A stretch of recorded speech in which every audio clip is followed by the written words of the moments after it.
Good morning, everyone. A little bit late today for a murder church. Thought I'd start at 10 a.m. this morning. Thanks, everyone, for coming through. I really appreciate it. We're going to be watching doing episode 62 of the Phil Spector Hollywood murder trial. Going to be hanging out here for just a little bit. If you guys could give this the old share on YouTube, I'd appreciate it. And on X, I just now made a post. Oasis Cat, I saw you out there sharing. I appreciate that. If you guys could give that the old share, and we're going to rock and roll. Let's go.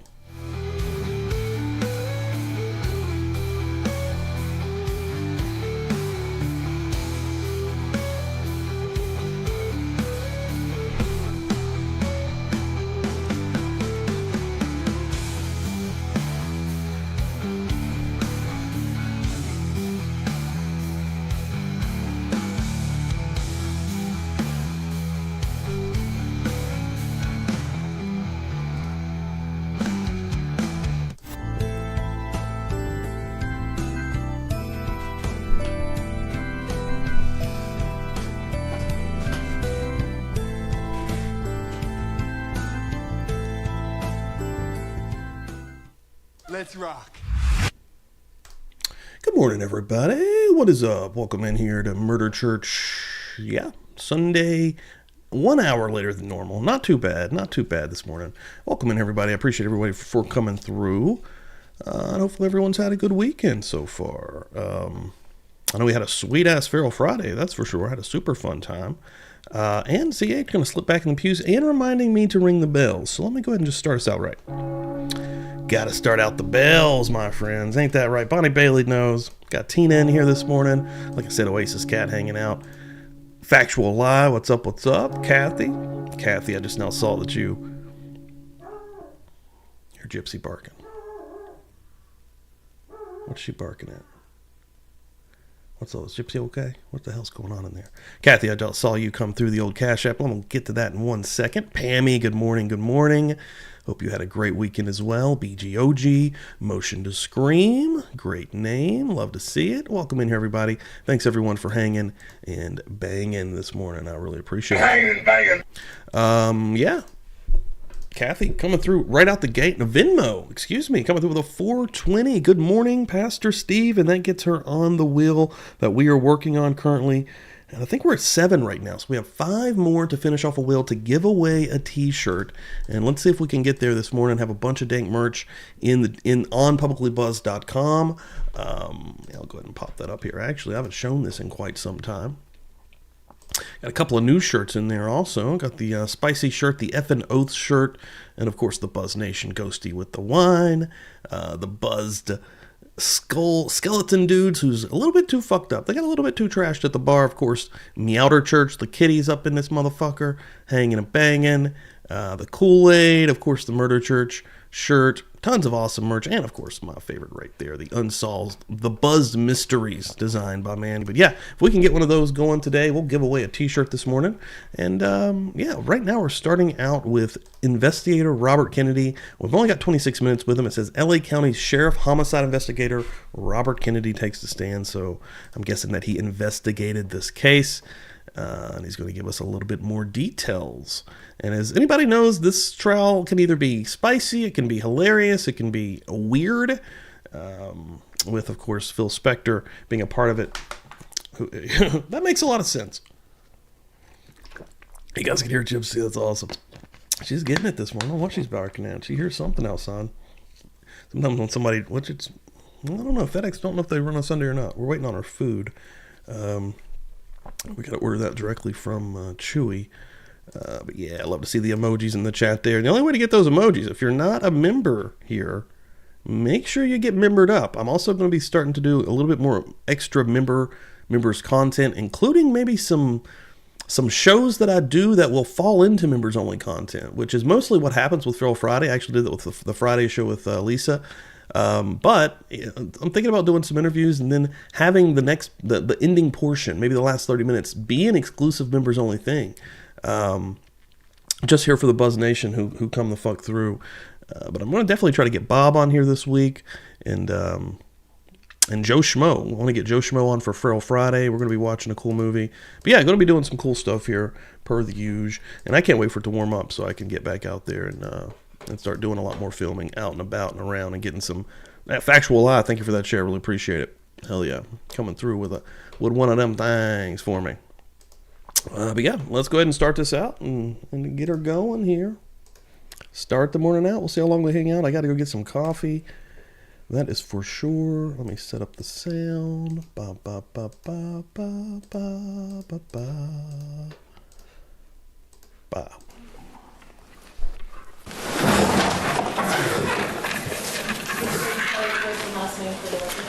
Robert Kenney, Kenney. Thank you. You may proceed. Thank you. Detective Kenney, how are you employed? I'm a homicide investigator for the County of Los Angeles Sheriff's Department. And how were you employed in February of District 9. 2003? Get in here. In that fashion, as a homicide investigator. On February 7th of 2003, were you asked to assist this investigation by going to the residence of Lana Clarkson? Yes, And did you do that? I did. Between February 3rd and February 7th, to your knowledge, had her residence been secured or sequestered, sealed in any way?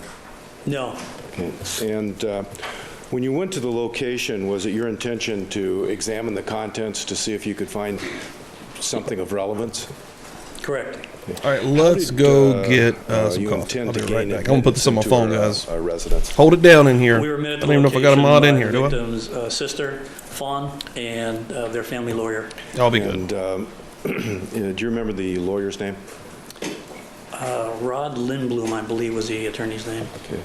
And when you arrived at the location, you ultimately met them there after a few minutes, is that right? Correct. And that was in the afternoon of the 7th, is that right? Yes, Did they inform you that they had been in the location between the time of Miss Clarkson's death and the time that you had arrived at the location? I thought Fawn said it had not been disturbed. I don't remember if she told me that they went into it.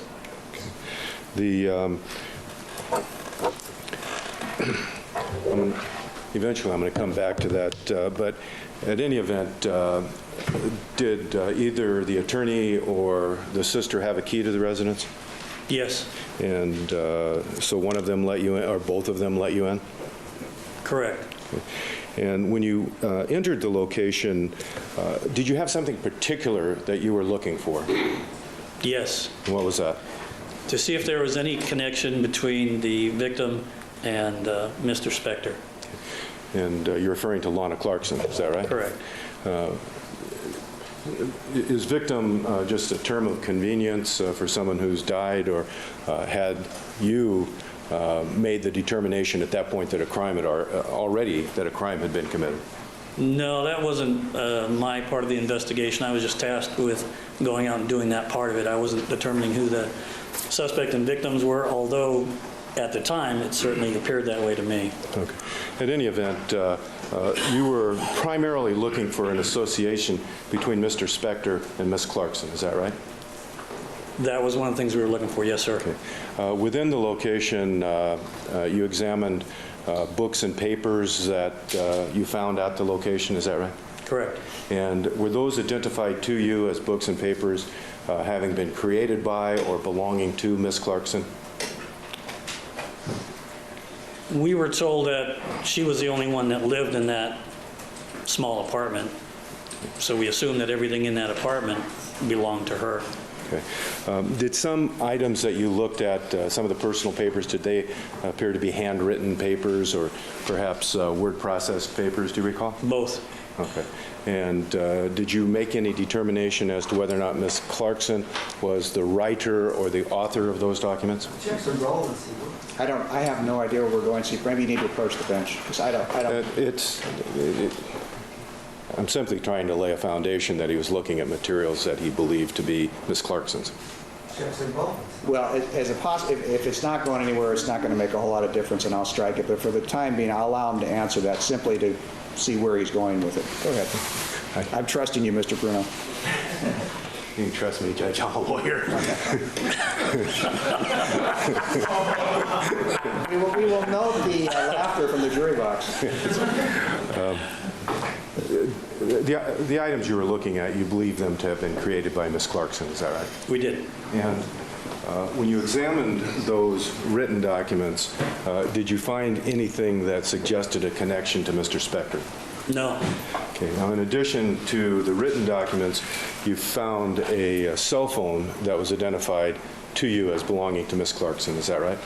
Correct. And did you examine the cell phone memory, both the phone book and the memory of incoming calls, outgoing calls, to see if you could find a phone number in there that was associated with Mr. Spector? We did. And after investigating the numbers that you found, did you find any connection with Mr. Spector? No. Okay. Now, so the primary purpose of the visit to the location was to look for some association, some pre-existing association between Ms. Clarkson and Mr. Spector. Is that right? That was the primary purpose of going over there. Correct. Okay. At that point in time, was any part of your assignment specifically to see if you could find information that would be relevant to Ms. Clarkson's state of mind? No. Okay. The concept or terminology of a psychological autopsy, that hadn't been discussed with you or brought to your attention? That seems that's not the evidence that ever was with this witness. Well, I think the question also presupposes that, so I'm going to overrule your objection. You may, go ahead. You hadn't been told of such terminology by that point in time? Correct, we had not. Now, when you went into the location, you observed pictures, photographs, that sort of thing, on the walls and tables and so forth, did you? Yes. And among the artwork or items displayed, was there a focus on a particular actress that you noted? There were numerous pictures of Marilyn Monroe throughout the apartment. Okay. In addition to the pictures, were there also books in the bookcase having to do with Miss Monroe? There was at least one that I remember. Okay. Did you ever follow up on that fact or that putative fact that there was a fascination with Miss Monroe in the mind of Miss Clarkson? No, absolutely not. Okay. Now, in the location, did you note whether or not there were any computers? Yes. And how many computers did you note? There were two. A laptop and a desktop, is that right? Correct. Did you wind up taking into your possession one of those computers? Yes. Which one was that? It was a laptop. And you later turned that in to the Mr. Tomlin or Mr. Fournier for further analysis, is that right? We actually booked it at the unit that would analyze it, and it ended up going to Detective Tom Fortier. Okay, so, but the purpose of taking that was so your computer analysis unit could look at it, is that right? Correct. The desktop you did not take, am I right? Correct. And was there a reason you didn't take it? Yes. What was that? We were told it hadn't been used recently by Miss Clarkson. And who told you that? Her sister, Fawn. Okay. Did you do anything to verify that? Did you boot it up and make any check of it to see if it had been used recently? No. Okay. So in terms of whether or not Fawn was accurate about that or had been mistaken, you have no way of knowing at this point, is it? Correct. Now, are you aware during the course of the investigation that Ms. Clarkson habitually maintained a day planner, like a diary, a day-by-day record of appointments, other notes pertaining to her life? No, I'm not. Okay. While you were at the location, did you note a 2003 day planner? No. Senator, I'm going to ask the witness to review a portion of his report and see if it refreshes his recollection about it. Sure. No foundation, he hasn't said. Well, first of all, that's correct. I also want you to show it to the DA, and we'll go from there.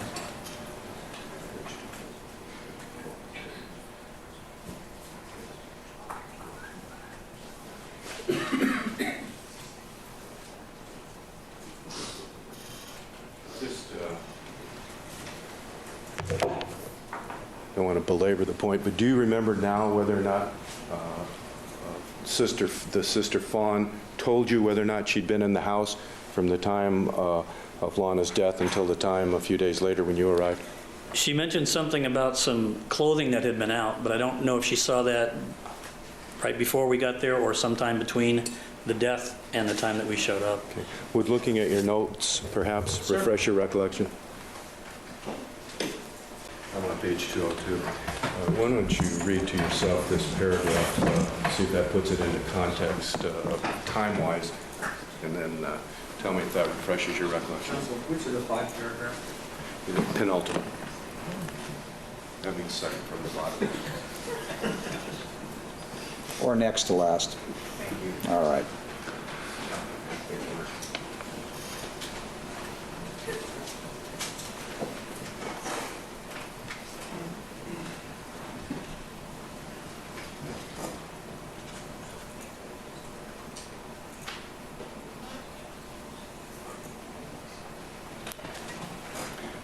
Does that refresh your recollection? Yes. And what did she tell you about having been in the house sometime after Miss Clarkson's death, but before the time that you arrived there that afternoon? She told us that after she had heard about the death, she went over to Lana's house, Lana's apartment, Okay. and went inside. And that was the point at which she noted the clothing that was in some place that suggested to her that Miss Clarkson hadn't been home after going out the night before her death? Correct.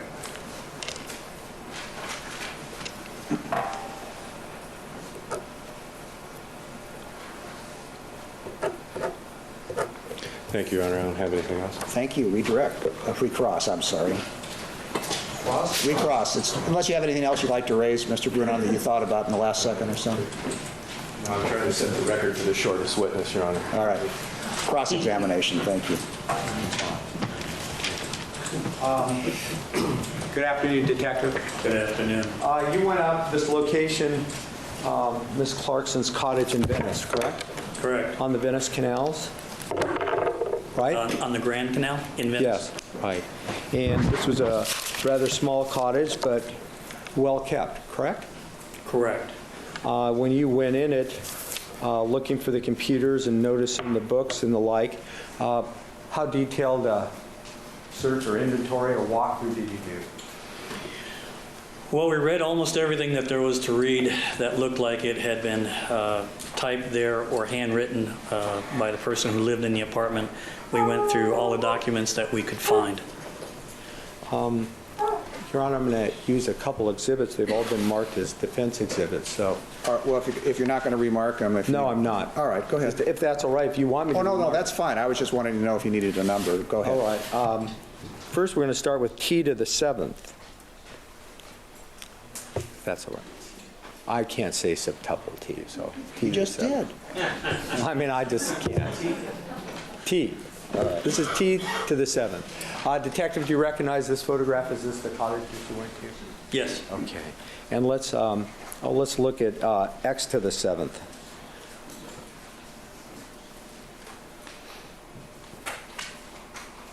Well, that looks like a bathroom, but I thought it was the kitchen, according to my notes. But anyway, I made a mistake here. But that looked like the place you went? Or is the It is the kitchen? kitchen. Oh, it is? Uh, Okay. That is what one of the Oh, right. rooms there.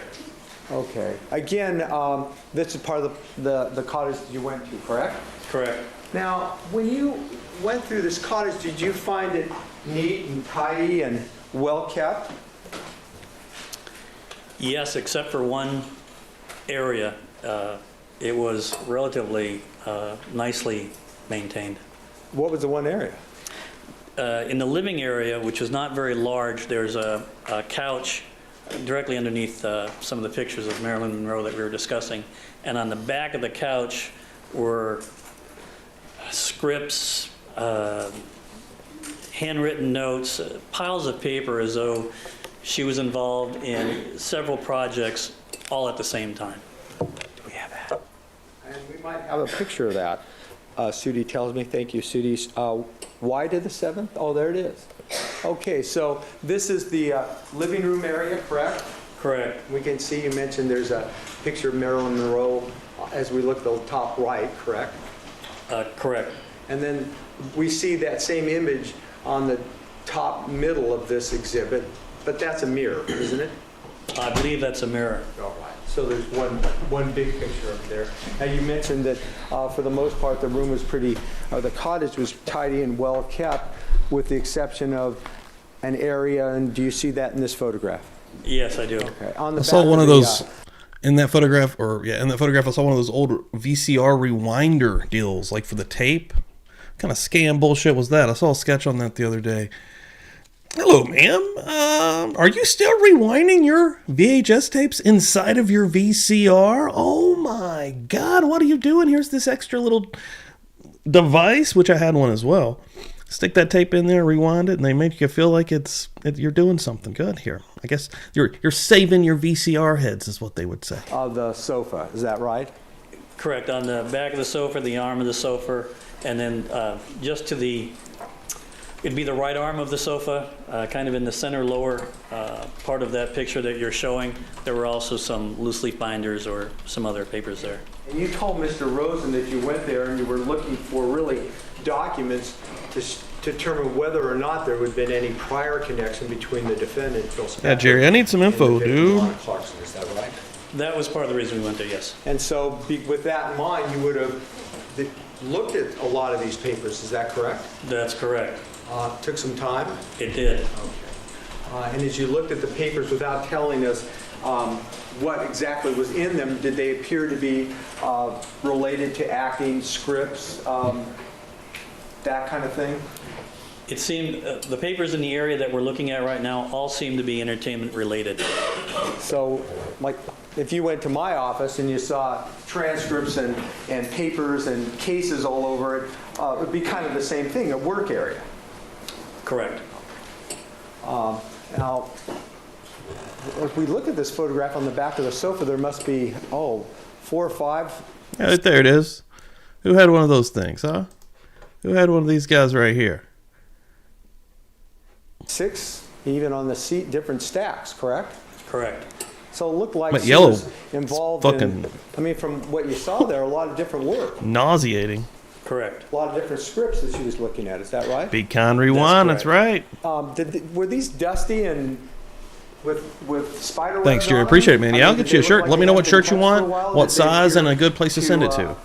Not got have any you. dust on them, and perhaps been looked at recently. They looked as though they had been used. glad you come in here recently. today. There was no dust, debris on top of the papers in that area. We're still pounding So it away looked at like the a trial work that will area never where end. somebody- This is the trial that never ends. It just goes on and on, my friends. You would think it's about to finish, but it's not gonna ever. Phil Spector is here, and he is a fucking ghoul. Oh, and we've got a lot more to go. Who fucking knows how much? Will we make it to summer? Will we get past spring?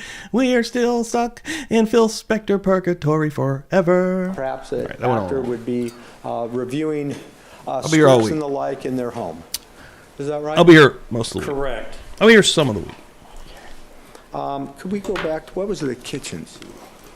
The kitchen that I thought was the bathroom. It was, This is the trial that never ends. It just goes on and on, my friends.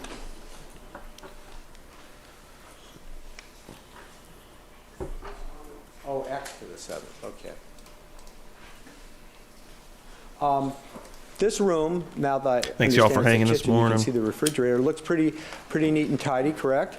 I wish you had another VCR What's on rewinder the device in there just refrigerator? sitting. Sometimes people have. I need one for every room. You never know when you might need to rewind an old tape.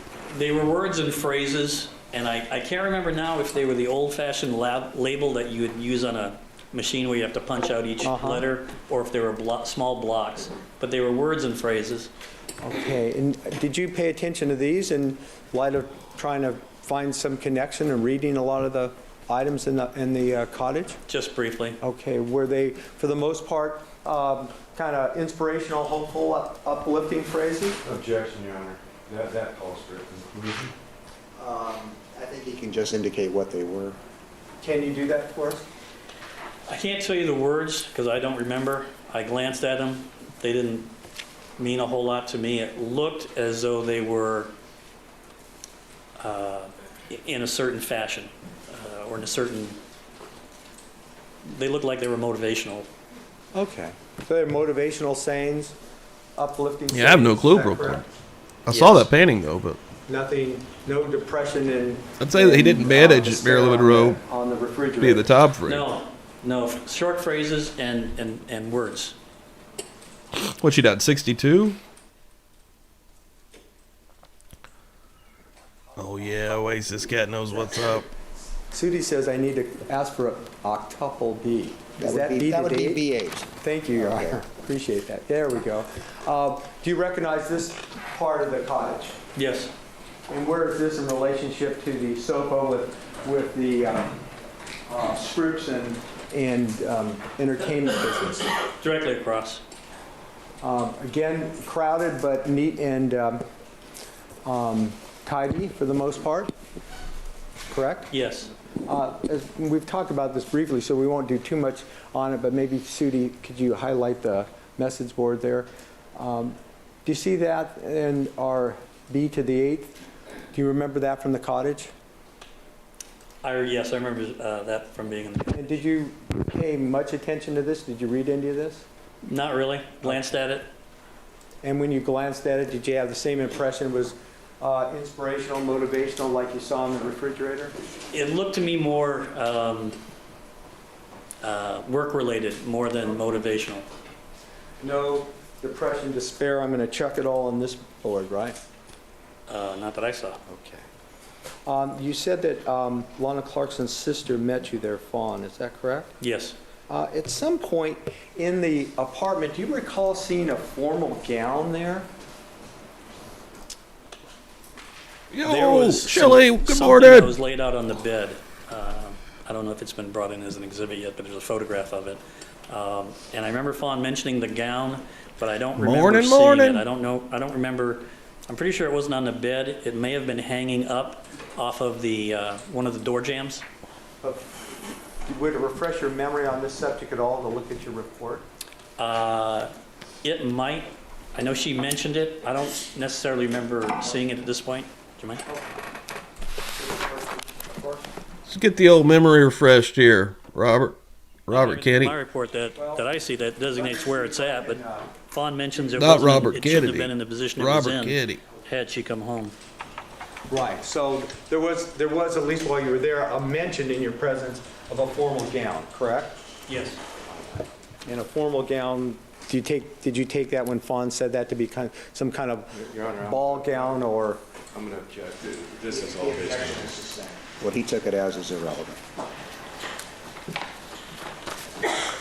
As you look through the cottage, did you see anything that indicated that it was a mess, that somebody had been living there and not cleaning up after themselves or not carrying like pizza boxes all over the place? Kind of like, I don't know, Owen Wilson and Wedding Crashers, you know, just pizza boxes everywhere and trash on the floor.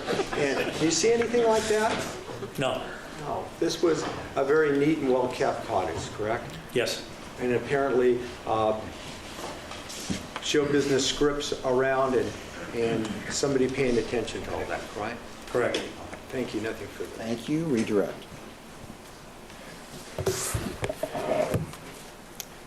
Detective Kenny, the documents that were on the back of the couch, were those scripts, do you recall? I went through them. My partner and I split up the tasks when we walked into the cottage. That was mine. I had to sit down and go through all of it. It was all scripts / screenplays. I'm not familiar with how either one of them look, but one of them mentioned things that were going on the stage. But they weren't all that. Some of them were her writing. I don't know if she was, I don't know what she was writing. I don't recall right now anything that she'd written down, but it all looked to be work-related items that were there. I don't want to be macabre or sinister, but were there notes on those scripts to show that she had been turned down or rejected or hadn't got the parts that were in? Overruled. I don't remember seeing any notes that, I I don't even know what that note would look like. I don't remember seeing anything that said I was rejected for this part or anything like that. Did you find out in the course of your investigation that she was not working as an actress in February of 2003? I'm going to sustain. We've done it through other witnesses. I don't think it's important that it come in through this witness. Well- The objection is sustained. All right, but Mr. Dixon here suggested that the presence of those scripts or other acting-related materials was evidence of a happy, hopeful... Channing, morning. Excuse me, the question isn't properly phrased. Welcome into Phil Spector You were Purgatory. asked if the presence of those scripts suggested to you I'm gonna change the name of the someone stream who was to Phil working in the Spector business Purgatory. was hopeful, happy, looking forward. Objection, that misstates the evidence. I merely asked if they were there. The objection is sustained. Thank you. You don't have any idea how long those scripts were there, do you? No idea. The items on the refrigerator, do you have any idea who put them there? No. When they were put there? No. Whether they were to try to buck up a sad person or some other purpose? Objection, that's calling for speculation and conclusion at that point. Sustained. You have no idea even what they say or what they said, do you? No. I don't remember the words. I mean, I remember the context, but not the words. You go, girl, that sort of thing? Happy, You go, girl. be That's what he successful, remembers. that type of thing.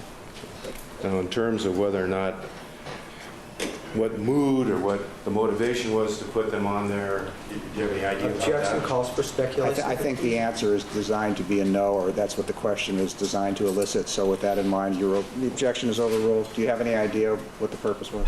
No idea. All right, thank you. In terms of the facts that you observed, you took a computer, you left one, correct? Correct. Didn't find a 2003 day planner. No. Okay. And you were satisfied that people had been in the location after her death, but prior to your arrival, correct? I believe that, yes. Thank you. Thank you. Recross. Thank you, nothing further, Your Honor. Thank you. To recall your excuse, thank you for being here. You may step down. Do you want to, we've got 10 minutes. Phil We have a witness Spector that trial, you can get started with, or how that would was you a like quick to one. proceed? We do. Dr. Warner's pitch. All right. Going into Warner Spitz here. Let's see how long that'll be. 18 minutes. Whoa, what's happening? Spitz, W-E-R. Renowned forensic pathologist. Holy shit. Whoa. I don't know what's happening. N-E-R-S-P-I-T-T. That ain't Thank you. normal. You may proceed. Going through that How are you fast. Let me get a new employed, name up there. Hold on. I'm at the present time self-employed And self-employed as what? as a forensic pathologist. And how long have you been a forensic pathologist, sir? For 54 years. Whoa. And when in your career as a forensic pathologist, why don't you pull that mic towards you a little bit so you can speak up there? When did you go to medical school? I went to medical school first in Switzerland from 1946 to 1950. Whoa. And from guy's gotta be 1950 dead to now, right? Holy 1953 shit. in Jerusalem, Israel. This guy's still practicing, probably. And graduated I'm gonna look it up. Dr. there Warner and received my MD degree. Spitz. When did you first start becoming interested in forensic pathology as opposed to other areas of medicine? Oh, that's even during and maybe even before I went to medical school and during medical school. Wow, he just died less than a year ago. He was 97. He died April 14th, 2024. Holy crap. This guy went so fucking deep. I worked in the summertime in various Even in 2022, we had an article in Time Magazine that said the 95-year-old medical detective. I think he was still working. hospitals around the country where they did forensic work. Wow. And let me say this, a forensic pathologist has to be a pathologist first. Crazy. A pathologist works in a hospital, so I used to work in various places where pathology was done, but at the same time the coroner's crazy. office was situated in the same location. So I would work there for a number of years. Yo, Chris, what's up, dude? Morning. each summer while I was in medical school. Dude, Okay, so this dude just died less than a year ago, April of 2024. And yeah, his career lasted from like, what'd he say? He started school in the fucking 40s. So, Jesus. so you developed your interest in forensic pathology as it related to pathology when you were in Crazy. medical school, is that correct? Well, no.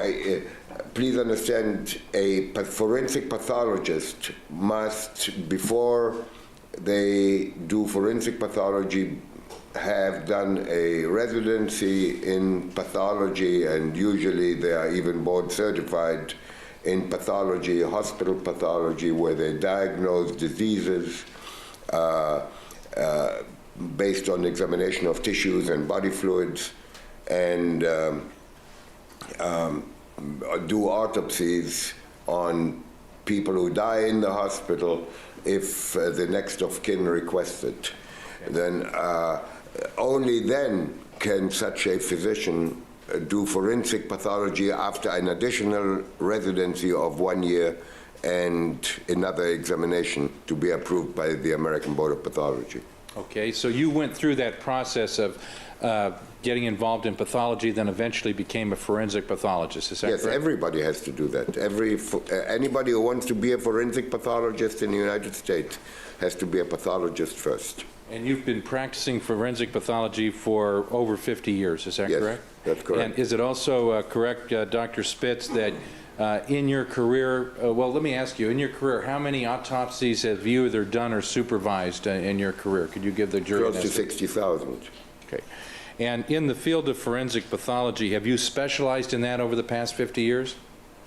Well, I'm board certified in forensic pathology. I've been board certified in forensic pathology. He's like, I since started this profession. 1965. Okay, and you've done some 60,000 autopsies either yourself or supervised, correct? Yes, when you say supervised, what I really did, being in charge of the training program as chief medical examiner, or even before when I was a deputy chief medical examiner in Maryland. He did his own autopsy.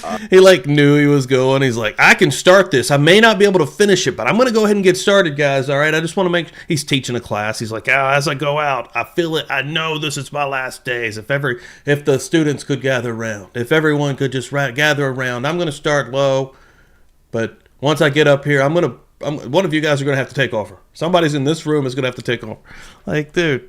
I would watch over the residents doing autopsies and check them out so to be sure that they did the examination pursuant to the standards.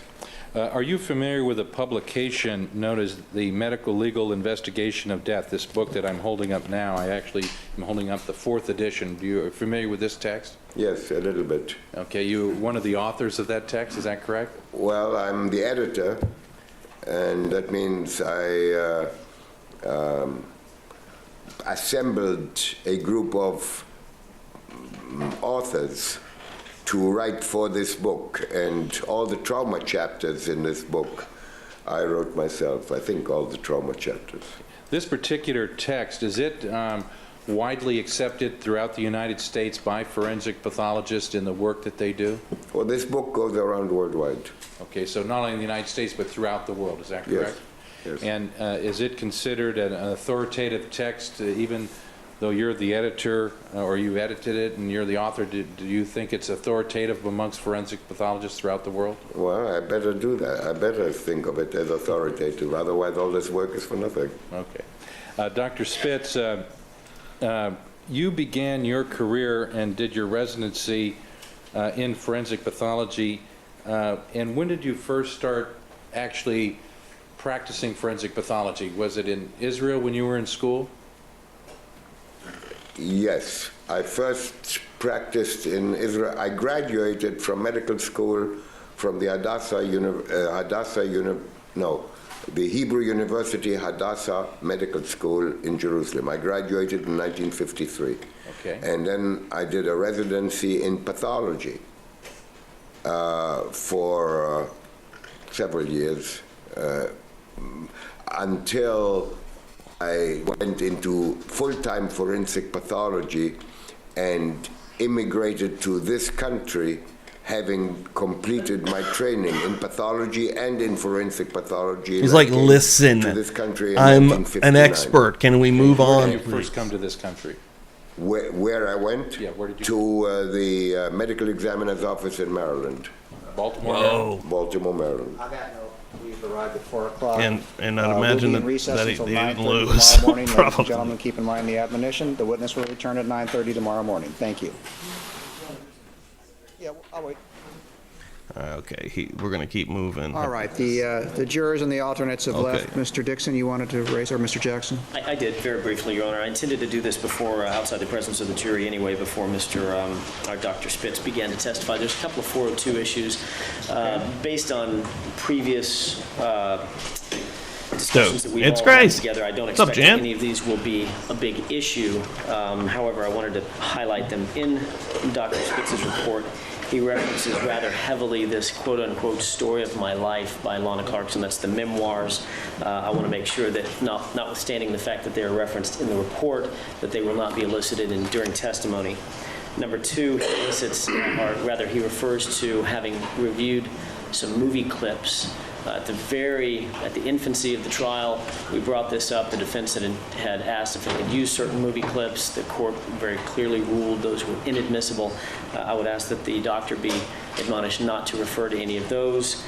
Number three, there are certain medications that we've discussed at sidebar and somewhat discreetly. They're irrelevant with the exception of any free bleeding or bruising that Ms. Clarkson may suffer. And finally, fourth, and one of the paragraphs, and this again goes back to this quote-unquote memoir, the doctor refers to possible use of alcohol in certain drugs, and the drug portion of that would be completely irrelevant. The alcohol portion of that statement would be irrelevant as well, because it's predicated on nothing more What's up, than Jamie? his review of the memoirs, the story of my life. Who wants to respond, if anyone? Don't all leap forward at the same time. Yeah, I believe the court has made rulings precluding all of those subject areas. I believe all the prosecution is asking is make sure that Dr. Spitz knows not to refer to those specific items. Obviously, other things that have come in and are admissible, he may rely on those. Yeah, we have previously, we were understanding what the court's previous rulings are, and the court can assume that we've instructed Dr. Spitz as to what those rulings are also. Okay. To the extent that any of those rulings want to be revisited, we will raise those before those issues are even attempted before the jury. One of the issues that we do want to re-raise is the issue of her life story as it relates to her history of drug and alcohol abuse. We believe, and the other area that we want to focus upon, and it's really been sort of contested here to some great extent, is that there's sort of an issue that's been focused upon by the prosecution that maybe Ms. Clarkson's career was going better than it was, and the degree of despair, et cetera. And we think that the life story, in addition to the drug and alcohol abuse issue, because it's such a long-standing issue that goes with Ms. Clarkson, the early limited success that she had that is described in the memoirs, and her enjoyment of that lifestyle, which the court, when the court, I'm sure, read it, saw that she was obviously very delighted about what she was doing in her early 20s, and the travel and the good times, so to speak, with that particular entertainment success that she had, is nothing compared to what happened later in life when she was nearing 40, where she just didn't enjoy that success. Not for lack of trying, but just the reality of the situation.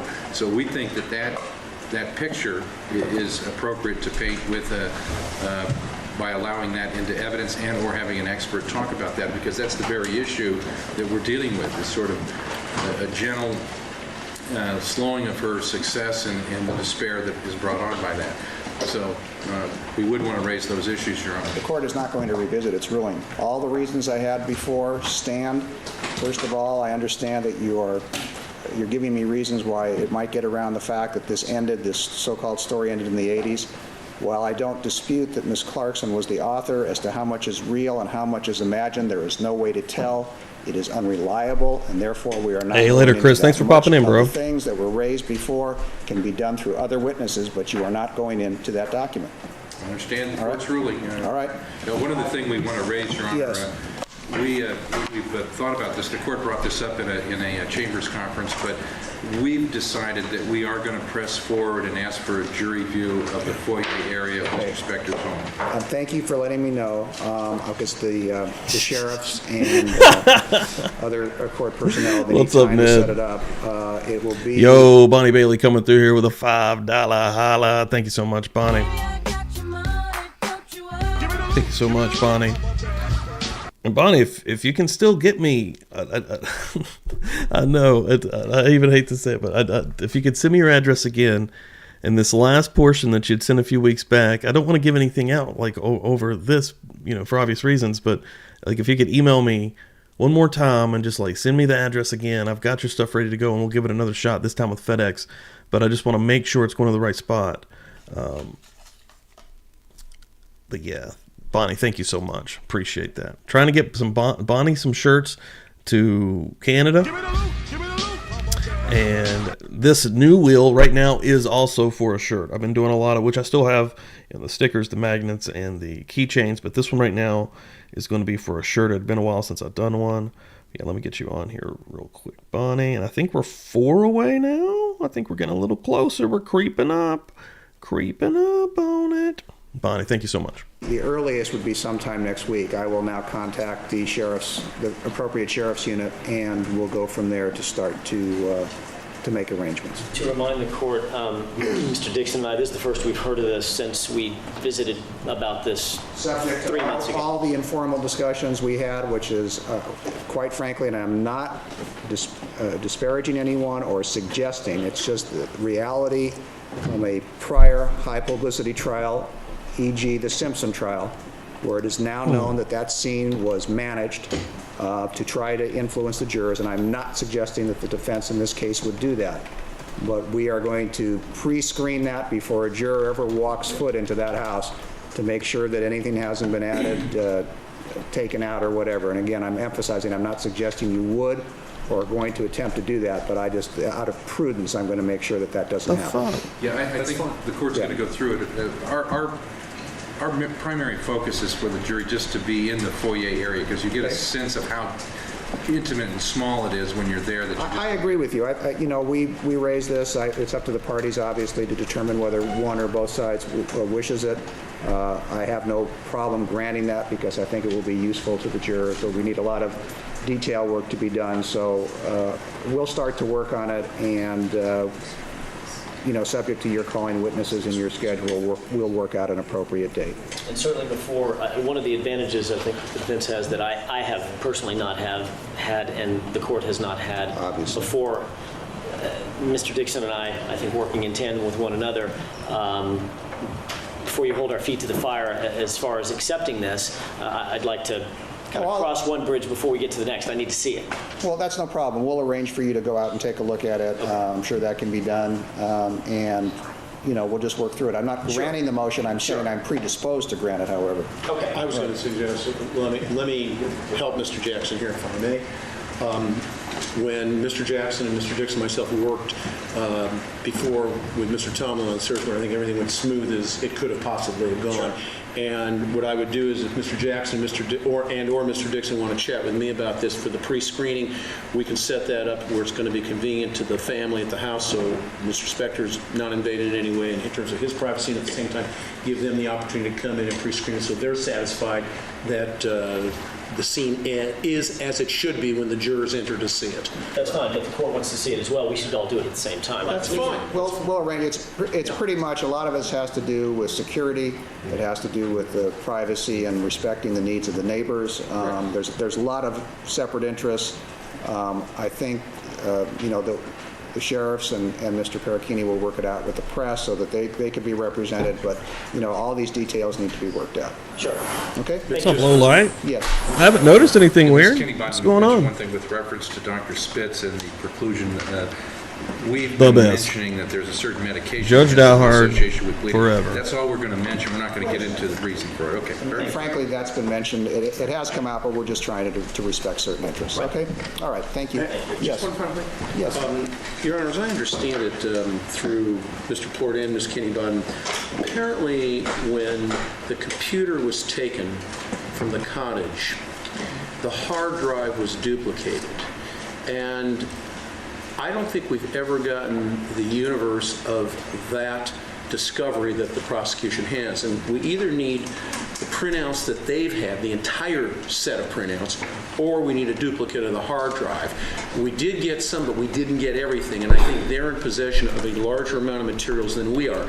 And that's reflected in the report of Fortier, F-O-R-T-I-E-R, who's a Los Angeles County Sheriff's Department, and the pagination page number, if you need to look at it for where this was done, it's 3750. So we'd like to get that. We need to get it as soon as possible because we do have some witnesses coming, and this may have some bearing in terms of relevancy of what they're going to say. We don't want to hold things up any longer than we have to. So if we could get those materials, the sooner the better. We could certainly not have a gap in terms of the defense witnesses. I'll speak with Mr. Rosen about this off the record. The court doesn't necessarily need to be involved in our discussions about it. However, the defense was provided exactly what Mr. Rosen said he doesn't know if they got. They were provided an absolute mirror image of the hard drive. They've had the entire hard drive for about 4 years. Okay. We do not have what is Dude, alleged to be a I mirror fucking- image. I he's can the just worst, address this because dude. I've been dealing with this. First of all, there was a copy of the address book that was printed out and given to Yeah, the sit the fuck investigators. down, Officers who Rosin. Never received the discovery, which they have. And we do not Fucking have chump. any of the 3,000 emails You that are bitch. reflected in the save folder and 1,900 emails in the sent folder that they have. Additionally, there were 4, and what the problem is that they embedded the AOL emails into their computers with a hard drive. When the mirror image copied it, didn't copy those embedded files that they have. That's what we're missing. Mr. Jackson. Judge, all I can tell you is that we hired a private consulting firm, a computer consulting firm, to do exactly that. If he tells me there is a mirror image that has been given to the defense, if they can't find stuff on it, there's nothing I can do about it, but we'll talk about it off the record, and I'll show them what was received by them with a little signature that says, I've received the disc. But at the very least, if they can't for some reason enter into certain files and they have to be given the wherewithal, they don't have to hire their own expert to get into the files. No. We'll make available anything I have. I don't know that I'm going to hire Black Bag Productions to go do their work for them, but I can certainly show them where we got the stuff that we got. Okay. We'll accommodate them. Okay. Thank you. I'll see you tomorrow morning at 9:30. Thank you. Are you showing your after?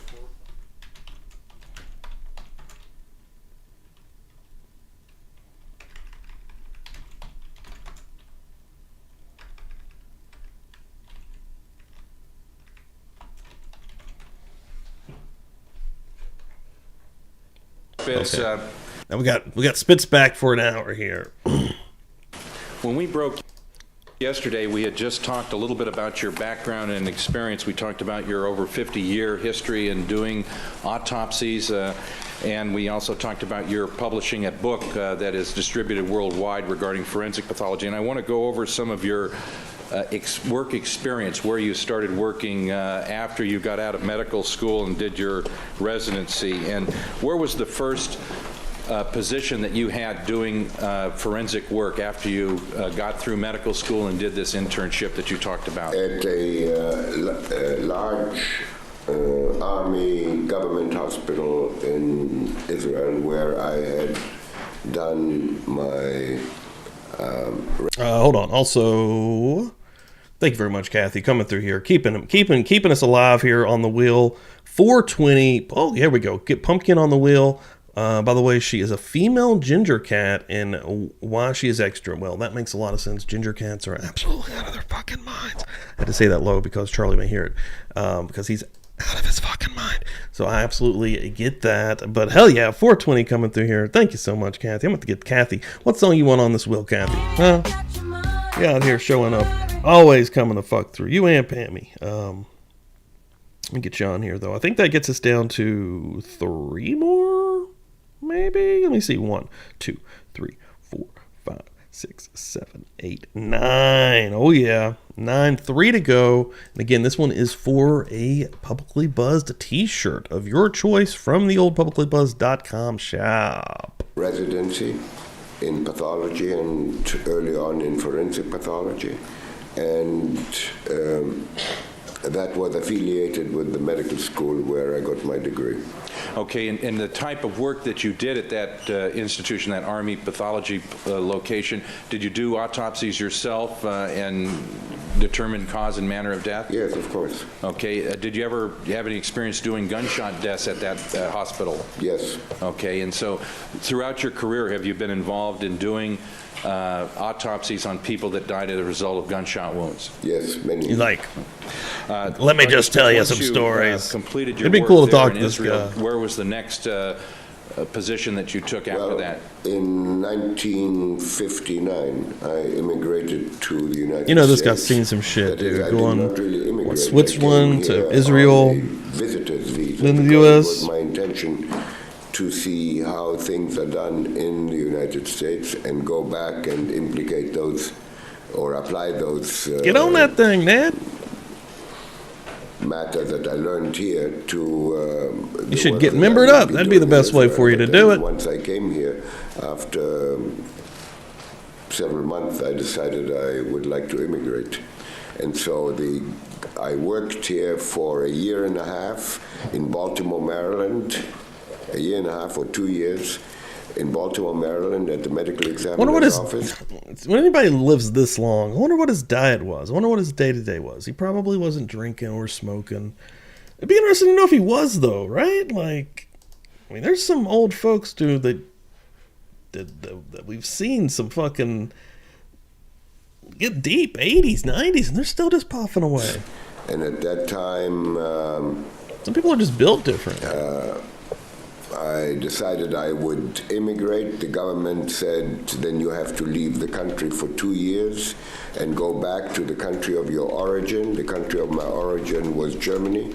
I went to Berlin and I worked there for 2 years and 3 months in the Department of Legal Medicine at the University of Berlin. There we go, Ned. There we go. That's what I'm talking about. First of all, becoming a Buzz Nation Buzz to Confused member, and going to get maybe some luck to get one of these T-shirts. Hell yeah! And we've got a lot of really cool shirts on publiclybuzz.com. I love it. Love it. Hell yeah, Ned. Thank you so much. Appreciate that. And that gets us down to 2. We are now 2 away. Will we get a spin on Murder Church? Only time will tell. Get in here, guys. Okay. Get on that just thing. To understand, then you came to Baltimore. Been a while since I did basically to a learn shirt more about pathology to the United States. Is that correct? Yes. And when did you actually work in the medical examiner's office in Baltimore? Yes. Okay. Uh-oh, and you Disney Nerds feeling lucky. There we are, hiding back there. Good morning. Fuck yeah. Get you on here real quick. Boom, with $1 coming through here. And that $1 may get you a shirt. Wouldn't that be dope? We're 1 away. Autopsies there. Yeah, you're on there. I got you, Ned. Yep, got you on there. You have a chance. You have a chance. You were on the staff? Yes. 1 away, folks. Okay, and then in order to immigrate to the United States, you had to leave, so you went to Germany, and did you also practice forensic? I essentially did the same thing in Israel, in Germany, and in Baltimore. That's right. It's always the same. Right, Jamie.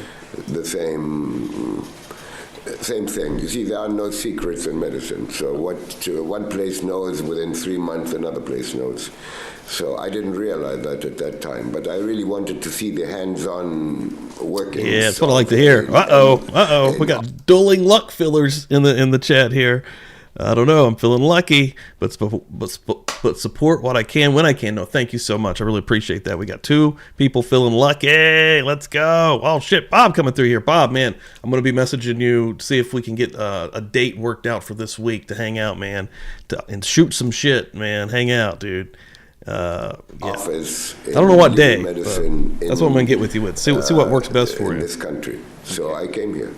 All right, so Hey, if you're after down. you worked this period of time in you Germany got time, in dude, forensic you don't pathology, stop, came bro. back to the United States, and where did you come to? To Baltimore. Okay, and then you... And I worked in Baltimore then for from 1963 in November and this extended to 1972 in June. When I went, at the end of June, I went to Michigan. Actually, I was invited to Hell go yeah. and assume. Oh, there we go. Bonnie going to finish this out. And yeah, we're going to figure something out this week. It's been a minute since, it's been actually 3 weeks or something. But yeah, get Bob back on here. Boom, Bonnie coming through here, finishing out the will. And damn it, Bonnie, we're going to figure how to get these shirts to you. I just want to make sure we're all good and on the same page. But yeah, new will. Yeah, let me start working on this. And again, this one's for a t-shirt. And what the hell's going on? Yeah, I sent that one out too, Bob. I've got multiple people in the chat here telling me they're not getting their shit. With the Canada ones, you know, it's a little bit more fucky, but damn, dude. I need to see what the hell happened to your shirt. Position of Chief Medical Examiner for the County of Wayne. What the hell's going on here? Of the County of Wayne. Let me see something. Wayne, W-A-Y-N-E. That would be the city of Detroit, Wayne County? That's Wayne County, the city of Detroit, and suburbs. Okay, so when you were in Baltimore, you worked at the medical examiner's office. What positions did you hold when you were at the Baltimore medical examiner's office from At the Baltimore Medical Examiner's Yeah, I sent this out office. February 13th. So it's been like 3 weeks. I got some tracking here. Hold on. I want to see what's up with this one, Bob. So I started at the bottom. I was an assistant medical examiner. Well, first I was a fellow for a year or so. And then I was an assistant medical examiner. And then I left. And then I came back after 2 years, and then I was assistant medical examiner for a short period, and then I was appointed. It shows delivered. In at mailbox on February 24th. So I hope it went to the right one. Head of the Look at another one. continuing education division. See, the thing about the Canada ones, I can't. Jeannie, I've got your information on site at my work, but I don't send them through Big Cartel, like actually through the website. I physically send them from here myself. So those are a little bit different, getting them into other countries. But man, this one for Bob should have landed. Deputy chief medical examiner Okay, in Baltimore. in Baltimore. Okay, then in And the head of the continuing education was that I was in charge. Fucking me out here in the streets, instructing Bob. Residents in pathology. Got fajitas. Let me fix the fajitas. Sorry, guys. Who came there to train for their required 1 year of training to allow them to sit for the boards in forensic pathology. Okay, so you had some educational responsibility there at the Baltimore Medical Examiner's office, is that correct? That's correct. Okay, and what medical school were these residents coming from? Any particular one? Any school around this country and anywhere. We had two types of positions. We Who's checking the mail out there at the Mata's residence? had paid positions and unpaid positions. Many times. Hey, sometimes I know what's happened here, dude. They will drop it on a different porch, put it in a different mailbox. I've gotten other people's mail and had to walk it to another house. You know, will somebody else do that for you? Who knows, right? More. So, but Bob, I can if you don't, if you don't have it, we'll figure it out. I'll get you another one, man. Deceased bodies. Like to get the advertisement on your streams, dude.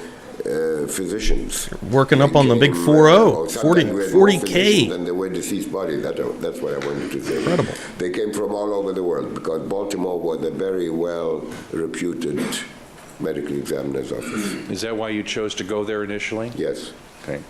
So in 1972, I take it go. you must One have known landed. that Wayne County, the city of Detroit, that area, was looking for a medical examiner. Is that correct? Well, Wayne County looked for a medical examiner and formed a committee Hope it's of there. 5 pathologists. Dude, if you're like me, I don't check the mail really ever. Hey, my whole situation's actually super crazy. And they happened to have been the meeting of the American Academy of Forensic Science. Let me get start a will at the here. Same approximate time. 'Cause I'm excited about it. And 2 of those gentlemen from that committee approached me and said to me, we think you should apply for the position in Detroit. because they need one and you'll be the right kind of person. So they were both from, one was professor of pathology at the University of Michigan, and the other one was at Wayne, the head of the department. And then there were three others, and I don't remember who they were. Okay, there's a medical school in Detroit, Yes. Wayne? Okay. Yes. Now, you It's mentioned... the 10th largest medical school in the country. Dr. Spitz, you mentioned the American Academy of Forensic Sciences in your answer there. Could you tell the jury whether or not you're a member of that organization? And if, Are they still and what trying to your make this man role prove is he's an in expert? association with that, if you are? The American Academy of Forensic fuck. Science. Just explain to Well, the jury what that is. I've been a member of the American Academy of Forensic Science almost from when I first came to Michigan. So I've now been here in this country from 1959, so I don't know, it may have been 1960 when I joined. Okay. And tell And the I've jury... been editor, that is... Morning, welcome in chairman here. of various committees and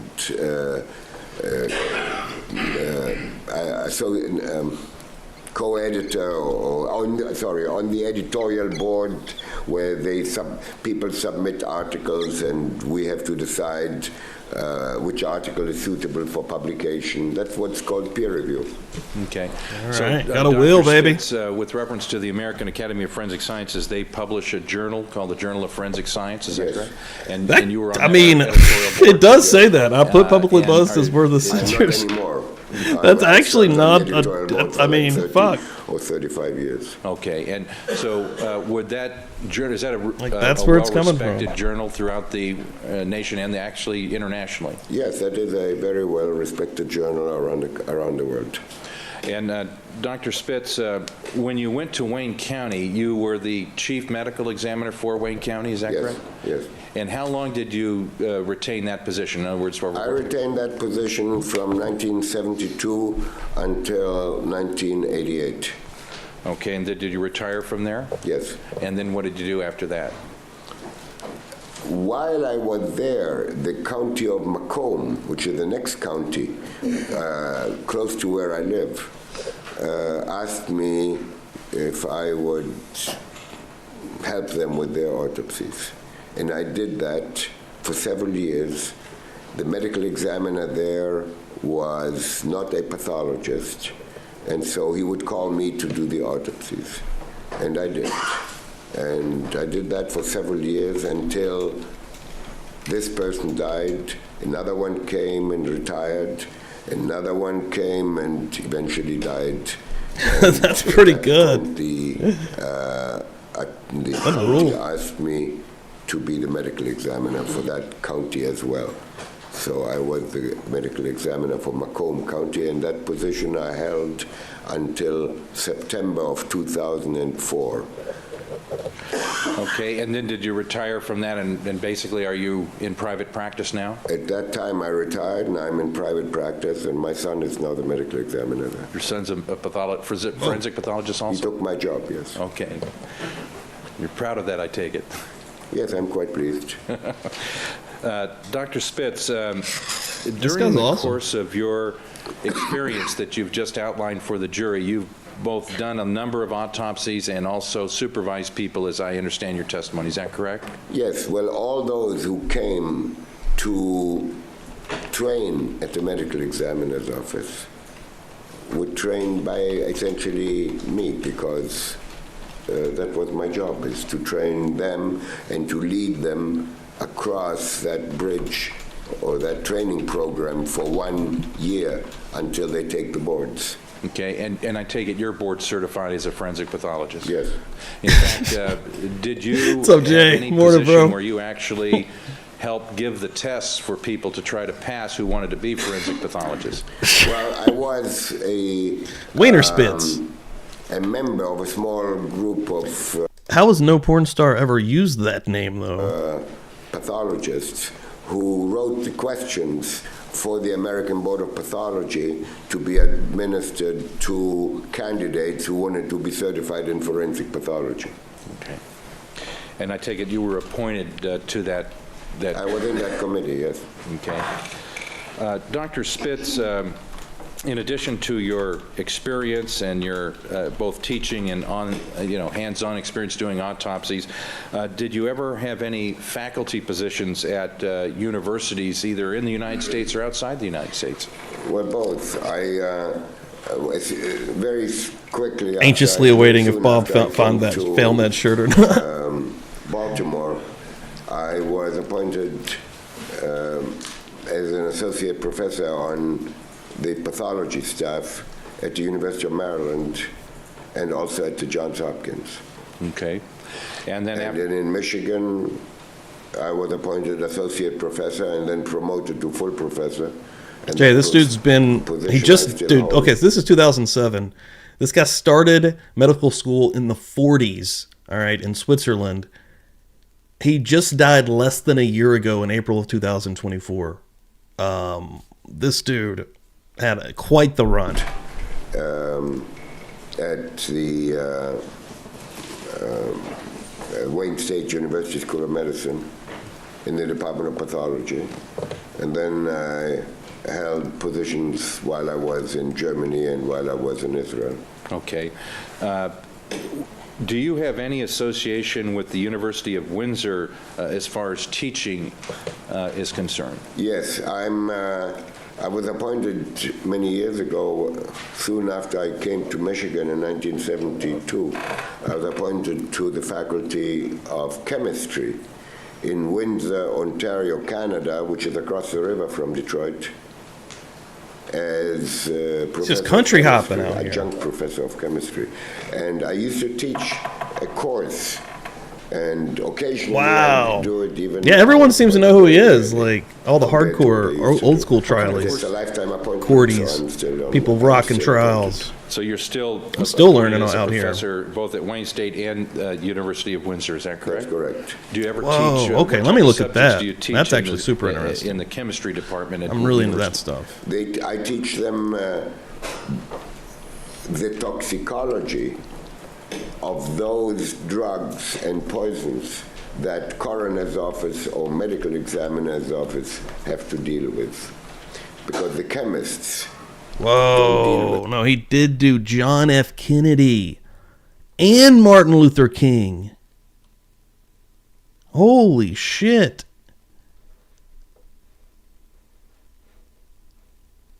Holy shit, dude.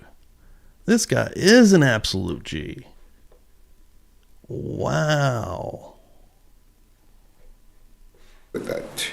So it's advantageous to have somebody who has Wow. experience. To do both of those? His Martin Luther King Jr. and John F. Kennedy? or coroner's Wow. office or medical examiner's office And he's right. I mean, this is 2007, but holy to shit. teach that to those students.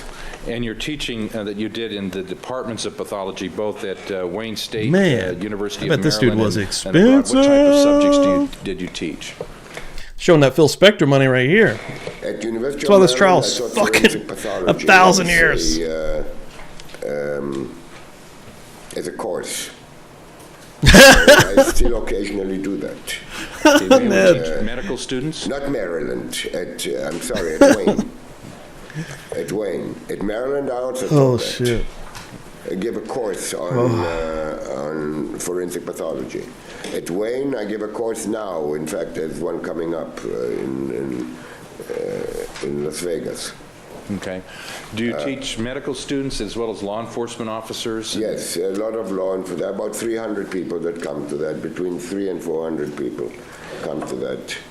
And students come to that from our university. And we have a course like that in Detroit as well. And we have a course in Las Vegas. The Las Vegas course is mostly law enforcement. Okay. So you get together with other experts and help teach law enforcement officers in the field of pathology? That's right. Okay. How long have you been doing that, Dr. Spitz? I think this coming year will be the 32nd. Annual? Every year, yes. Now, Dr. Spitz, during the course of your career, I want to kind of move subjects within the area of your expertise and background in the field of forensic pathology. Have you ever had any hospital or professional appointments in your career? You know, when I came to Michigan, they appointed me What a badass dude. They gave me Yeah, privileges. why would, like, you don't even need like, they're like, yeah, you have to prove you're an expert. And he's like, really? I'm just one of the most famous, forensic pathologist on planet Earth, but, I guess we'll just go through the motions here for 30 fucking minutes. Come on. Jesus. Sinead, good morning. Get the hell in here. What is going on? We got a wheel we're about to spin here. I'm going to give you a little bit of love coming through the door. I'm telling you like it is, baby. At the University Hospital. But I could never do this. Jay's been on fire, bro. Why they gave me privileges to put patients in there, because all my patients are dead. Okay. All right, doctor. Let me ask Waiting you this. for as far Judge as, Dahart your joke right there. professional societies and organizations that you belong to. The are father there of forensic special pathology. groups or organizations that somebody in the field of forensic pathology might belong to keep up with all the developments in your field? And which, being into conspiracies and insanity and the JFK stuff, and even the Martin Luther King one is loaded with crazy conspiracy stuff. I would love to, dude, that's wild. Was he picked for a certain do you reason, belong to any right? of those Like, holy organizations, shit. Like the College of American Pathologists. Well, yes, so I need more info. I'm going to have to dig into that, Of 1 actually. week See what I can find. of where other scientists come in and give lectures. And they go from early morning until late at night. And you choose what you want to learn. And you go to those things, and they keep you abreast as to what's going on here and in other countries. These are international meetings. Okay, They come here from all kinds of countries, and they lecture, and they may put on shows, and they put posters up to... Oh, shit. Here we go, Sinead. Yes, thank you so much. You're going to start a new wheel right here, Sinead. Let me give you a little bit of love. Let me hit you with the money one. Let me hit you with the money one. Hold on. Where's that even guy at? I don't even know where she's at. Where's the money one at? Hold up! Hold up! Hold up! And Hell yeah, explaining Sinead. it. And every school that has something to offer worldwide comes and presents. The American Thank you. International Meeting of the American Academy of Forensic Science is a very well reputed meeting once a year, usually in February, in almost always in a different state. Once West Coast, once East Coast, and once in the middle. Dr. Spitz, moving to another area, are you licensed to practice Oh, medicine? fuck yeah. Hell yeah. Nice. Hell yeah. USPS, put it in the newspaper box. So, sons of... Well, I'm glad it's there. Hell yeah, Bob. In the United States Some good or news. any other places around the world? I'm licensed to Oh. practice medicine Fuck. in Maryland, Virginia, Washington, D.C.,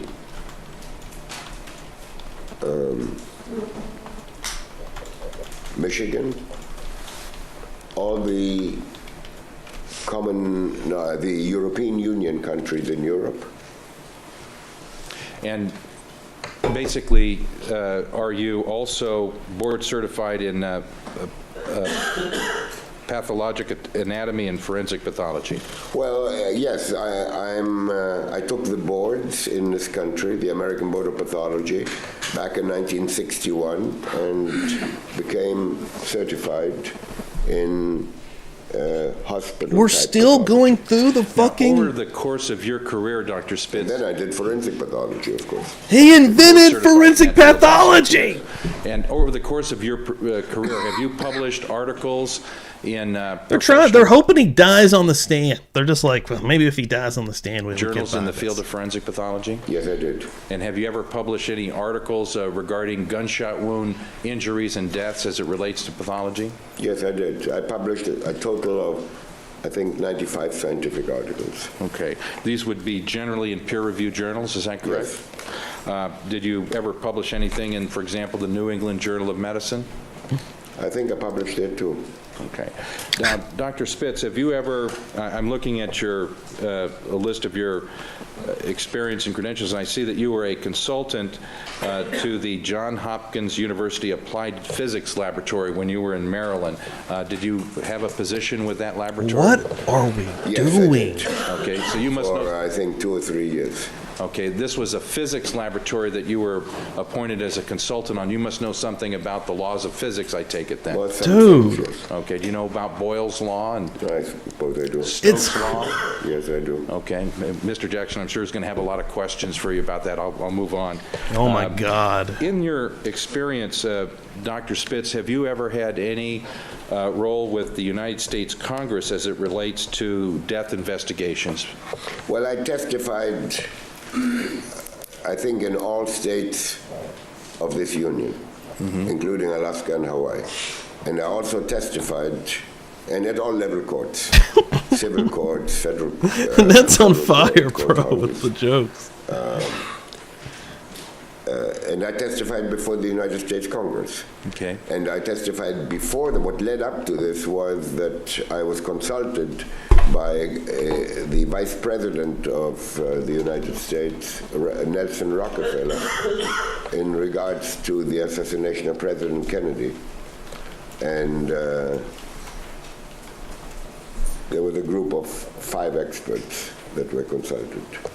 Was this known as the Rockefeller Commission on CIA activities within the United States investigating the circumstances surrounding the assassination of John F. Kennedy? Yes, that was John Rockefeller's committee. Okay, and And then, then a year or a year and a half later, the House of Congress adopted that committee and put together a committee in which there were 8 forensic pathologists that they selected. And I was in that. And we all gave our opinions to the House regarding the assassination not only of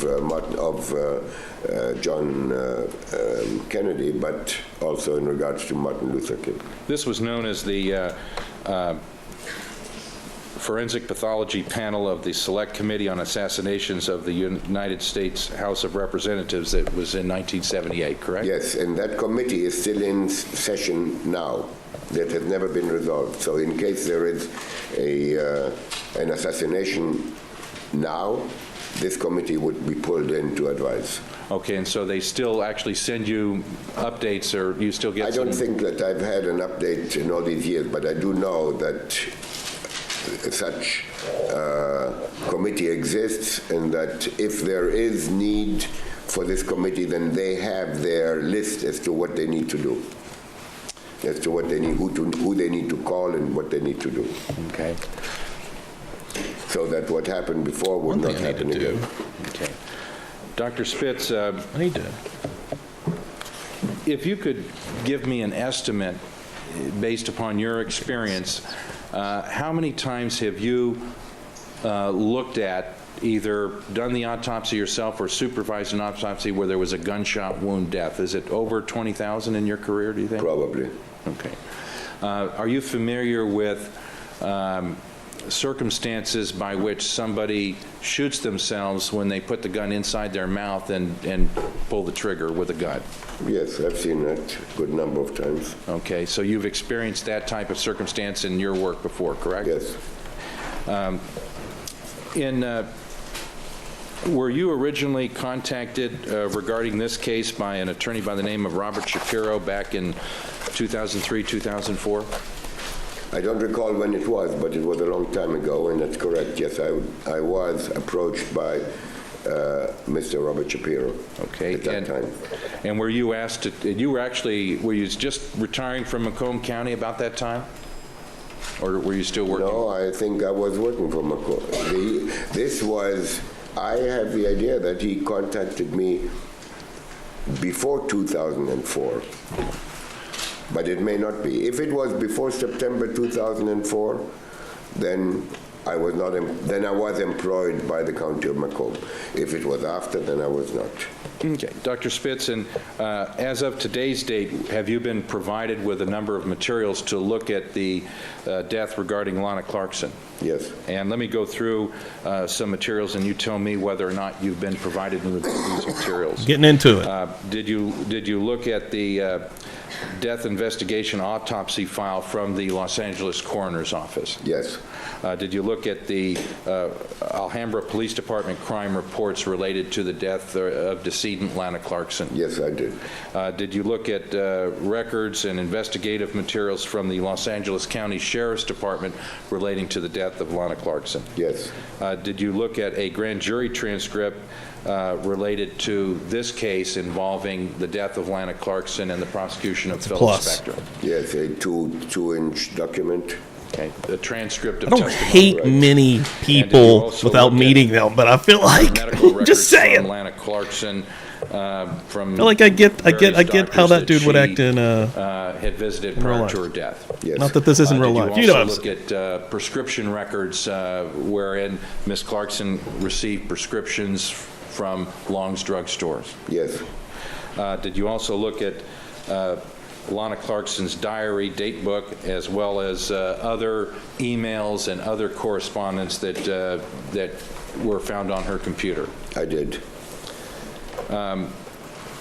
What were you asked to do relating to the death of Lana Clarkson? What was your sort of assignment and request?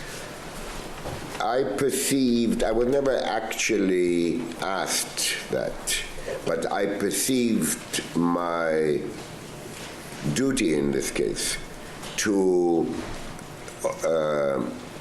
opine regarding cause of death, manner of death, cause of death meaning whether the death was caused by what? By disease, by injury, by what kind of injury, gunshot wound, shotgun wound, stabbing, beating, whatever. Manner of death is whether the death was by homicide, suicide, natural causes, or accident. Okay. And then there's a third item, which is how did the injury occur? And the reason I'm giving you that in this order, cause of death, manner of death, how did injury occur, because those are the three items that medical examiners, coroners, have to give their certification on each and every death certificate that they fill in for everybody that passes through their office. And you've done this for This is by state law. This is state law. There's state law in Michigan, state law elsewhere too. And you've rendered these types of opinions in cases for over 50 years, is that correct? Yes. And at some point earlier this year in 2007, you actually authored a report as to your opinions and findings. That's correct. And basically gave just a summary of your opinions. Is that true? Yes. Now, in connection with the field of pathology, Dr. Spitz, you mentioned that you've testified throughout a number of states in the United States, outside the United States. Is that correct? Yes, I testified in all states of this country and in some other countries as well. Okay. You've been to California before as an expert? Yes, I've been in California a fair number of times. Okay. And have you ever been retained in past years by law enforcement agencies or district attorney's offices in California? Yes. Okay. And basically you charge for your services, is that correct? I feel like we could have skipped this entire thing to get to his actual doctor? testimony. No, I'm not cold. I just caught a cold in California, of all places. Okay, well, don't take it back to Michigan and leave it here. Dr. Spitz, when you look at a case to try to come to these conclusions that you've talked about, do you look at photographs at all? Is that something? Yes, photographs are a very important item in a postmortem review. Okay. See, if I don't have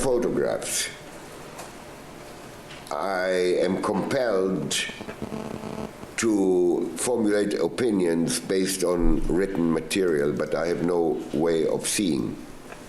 Okay. When I have photographs, I can see, and then I can form my own opinion. All right, so in this particular case, when you looked at the coroner's records, you also had the photographs of, let's say, the autopsy? Yes. The scene where the decedent, Miss Clarkson, was found, correct? Yes. Okay, and did you also have from the coroner's office toxicology data or records? Yes. Okay. Do coroner's office, if they do their work correctly, do they ever make tissue slides, things of that nature for you to look at? Yes, they do. Okay, and what's the purpose of doing that? Well, a tissue slide is prepared from tissue, meaning something from the body, put through a process, mounted on a piece of glass, stained, and then the pathologist looks at it and makes a diagnosis. Says, he can say if it is for the purpose of making a diagnosis of a disease, he can look at, say, the liver and say, oh, this patient has such and such disease. If it is for the purpose of maybe or a different purpose, maybe for law enforcement, then the question may be different. They can say, well, is this blood, or is this tissue, or other tissue, or where is this tissue compared to the body as a whole? So these kind of things, and he looks in the microscope, and he verifies there was something white found on the arm. Okay, so he takes that, or he takes that which is given to him, being represented as having come from the arm, and he looks at it in the microscope after it passes through all this chain of events that the technician prepares for him. He looks in the microscope and says, yeah, this is such and such. Okay. And did the coroner's office in Los Angeles County, did it have slides that you looked at some point in time? Yes. And did you also receive some slides from Dr. Vincent DeMaio that were taken off of a jacket at some point? And so in reviewing and coming to your opinions in this particular case, you looked at the autopsy photographs, the toxicology records, the slides, all of the things that are created at the medical examiner's office. Is that true? Yes. And in your view, based upon your experience, Dr. Spitz, did the medical examiner's office here in Los Angeles County document the autopsy in a way that you could understand what they did? The medical examiner here writes a detailed autopsy report, and then I compare that with the photographs and with the microscopics. Okay. In other words, you basically go to the source material and then draw your own conclusions. Is that correct? Correct. Okay. And you've done that over the years a number of times. Is that true? Yes, a large number of times. And did they have the right source material for you to look at? In other words, did they properly document things? Well, you know, if they don't, then either I call or I write or I send emails, and I ask that this be provided. Okay. And a number of things were provided to you concerning this case. Is that Yes. true? Yeah, I'm digging this guy. Now, Dr. Spitz, when you... I've got to look into that JFK and and I'm kinda doing. Let me going get a by your link up report here so I can You remember. went through all of these materials, and you eventually came to a conclusion as to whether or not Are we ever actually going to get those files? I mean, we keep hearing about all that Is shit. that true? Yes. What was your opinion? If it's anything like the I think Epstein that thing, then was it a fucking no. gunshot wound. When you make that statement that somebody died of a so self-inflicted crazy. wound, what do you mean? If you could describe what you mean by self-inflicted. You know, it is almost impossible to, well, there are exceptions, but it's almost, in the general average daily case, it's almost impossible to determine with any degree of accuracy what somebody was thinking from an autopsy. So how do you arrive at that? You go out, you either go out yourself or you find documentation for what happened to this person. What surrounded this person? What drove this person? What made her tick, in other words? What kind of person was this? I had never met Lana Clarkson, so I don't really know her at all. So I have to base my opinion on what other people say about her. People who knew her, people who knew her well, people who knew her less well, and people who, like physicians who have seen her. And I really don't care what their job in life is, but people who knew her are able to give me some direction. That's what I base my opinion on. And then I put that in conjunction with the material evidence of the incident itself. The physical evidence. The physical evidence. And when I have all that together, then it's like putting all this stuff into a box, and that box is my head. And you shake it a few times, and then you arrive after a while, you think about it, and you sleep over it. That's what I do. And you think about it some more, and sometimes it takes days and days and days until you arrive at a conclusion. Okay. And in my opinion, and you look at the picture, I look at the pictures several times, not just one time, look at the picture and put it away. I look at the picture and you see on day one thing, and on day 6 you see something else. It's like going to the movies several times, to the same movie, and on day 1 when you see it, you see one thing, and on day 2 you see something else. Maybe day 2 is not immediately the next day, but maybe 2 weeks later. And after you have seen the same movie several This guy's times, explaining so many Severance. things you never dreamt of you'd see the first time. So you look at all of these materials and you study them, basically. Is that? I studied them as well as I could. And it was my opinion at the end of this. He's explaining how I most likely this understand is Severance a in David Lynch self-inflicted movies. wound. Now you can ask me, is self-inflicted can be an accident? Takes a while. Self-inflicted can be a suicide. I would say the most likely is a suicide. I have no other choice but putting either suicide or accident on the death certificate. Considering the shot in the mouth, I would probably call it a suicide. Dr. Spitz, do you exclude, when you come to that conclusion, do you exclude it being a homicide? No. Yes, I exclude it not being a homicide. Okay.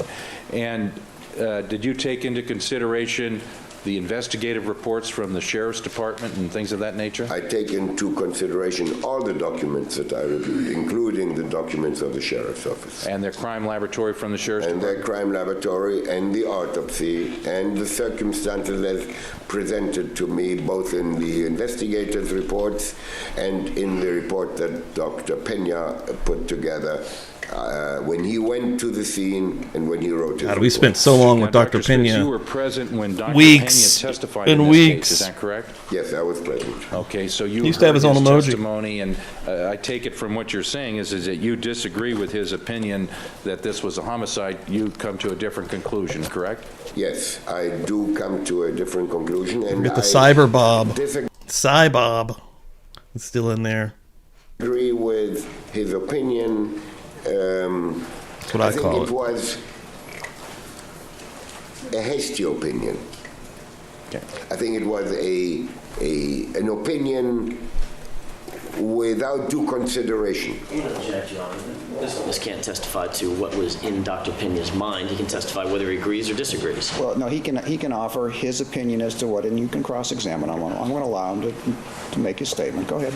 Okay, Dr. Spitz, I want to now I hope sort of so. move on to some of the I hope so, details of Brooklyn. this That'll case be that interesting. caused you to come to the opinion that Lana Clarkson died of a self-inflicted gunshot wound. And the first area I want to talk about is there any question that Ms. Clarkson died of a gunshot wound and that gun was inside her mouth when it was discharged? No, there's no doubt of that at all. What facts and circumstances can you tell the jury that tell you that that's the way it occurred? If you could just explain that to them. Well, that's a very simple observation. There's no gunshot wound anywhere in the head area. All the blood seems to be emanating from the mouth and nose. So somewhere in this area is where the origin of the bleeding is. You open the mouth and you find the wound. Okay. Was there... Oh, go There ahead. was a wound in the tongue. There was immediately obvious that there is an injury inside the mouth. And then a bit further is the injury to the throat. The back of the throat? And then you pass a probe, and your probe leads right into it without pushing the probe. The probe goes through the course that the bullet had made. Dr. Spitz, what tells you that the gun was inside the mouth? Excuse me, and an X-ray of the head, even without the X-ray, you could feel the irregularity in the back of the head. And then the X-ray showed the bullet inside. So yeah, it didn't exit out the back. As far as cause of death, there's no problem at all. Okay, and the gun being inside the mouth as opposed to being shot and the bullet going in the mouth? It was not shot from outside the mouth, it was shot from inside the mouth. Dr. Spitz, was it your understanding that the weapon that Miss Clarkson held and shot herself with was a Colt .38 caliber Cobra? Yes, that's my understanding. And based upon because of your involvement in this case, did you take the opportunity to actually shoot that type of weapon? Yes. And did you want to know basically how that weapon worked and what type of recoil it had? Yes, I called up, you see, I worked for this county next to where I live, and I'm very friendly with the powers to be there, with the police, and called up, and I said, I'd like to shoot a Cobra, I called Cobra 38. Would you have one like a weapon like that? Oh yes, we've got all kinds, so come on over. So I went over there, and they have a shooting range in the basement, and one officer came with me, and a lady from my office came to me and took some notes. And I shot. Okay. I want to show you some pictures. I want to kind of begin our discussion about this gunshot wound death with a discussion about firearms and gunshot residue. And are you familiar with those things based upon your experience as a pathologist? You mean with firearms? Firearms, gunshot residue, things like that. Well, yes. Okay, and that's an integral part of the work that you do. You have to gain some knowledge of this subject. Is that correct? Yes. If we could have Exhibit FF put on the screen, please. Dr. Spitz, if you could look at this screen and tell us whether do you recognize this photograph as being one out of your textbook? Yes, I sure recognize this. Okay, so you chose this photograph to demonstrate something in your forensic pathology book, is that correct? Yes, this book that you have. Yeah, you can see the bullet coming out and I everything. still have it somewhere. Yes, this picture is to indicate to the reader what really comes out of the muzzle. Okay. What really comes out of the gun. You see those white streaks? Right here? Those are gunpowder on fire. Burning gunpowder. That's why they're white. They illuminate the photographic plate, the photographic film. And then you see the cloud in the front, and you see a lot of cloud further back. The cloud and the bullet you can still see, but the bullet originally is behind the cloud. But here, by the time the picture was taken, it already went is first. The cloud, or some of the cloud at least, precedes the bullet. Gets in front of the bullet. It's in front of the bullet until the bullet overtakes it. Okay. Because the cloud is amorphous. The cloud doesn't have body. The bullet is a heavy bullet. Okay. And you've learned about how these guns operate because it helps you in your work to determine cause and manner of death. Is that correct? Yes. Okay, so... And you can also see that the gun moved on that Interesting. picture. You can see that the streaks don't come out of the opening of the muzzle, of the opening of the gun in the front. They come out like from a different place, because by the time the picture was shot, was taken, the gun moved by recoil. Okay. And Yeah, there's this is a an little actual gap interesting here. This is a witness here. revolver, Got a is good that one correct? this week. This is a revolver. And is there's a gap between the barrel and the cylinder, and what's that called? A cylinder gap. Okay, and do things come out of the cylinder gap? Oh yes, you can have a little fire there, and some gunpowder and smoke come out from there too. Okay. Now, your understanding of how the gun works, does that relate to looking at a person who's deceased and died of a gunshot wound to help you understand what happened? Absolutely. Okay. So this particular illustration that was put in your book was designed to teach people that are forensic pathologists about this subject, correct? That's correct. Okay. A forensic pathologist, mind you, when it comes to, a pathologist, when it comes to interpreting forensic matters like guns or knives or The ghoul. hammers that they relate to beating, they are laymen. They don't Live shot of Phil understand. Spector below This me. book is made to teach forensic pathology to those who need that to be taught. It also is used by forensic pathologists when they want to know certain details that they were not taught in the course of their training program. Therefore, Yeah, thinking about that, like that type of gun being inside the mouth when it happened, is terrible. I mean, honestly, just to get a little bit morbid here, and again, you got to take alcohol into account if you're going down the thought process that she did this to herself, right? There's the evidence that they've shown with her where she was mentally, whatever. But at the same time, if someone was in their right mind and this is going to be the moment, this is not the gun you want to use. You want to do something that can essentially destroy the brain, right? And this went straight back. It wasn't like she was pointing up.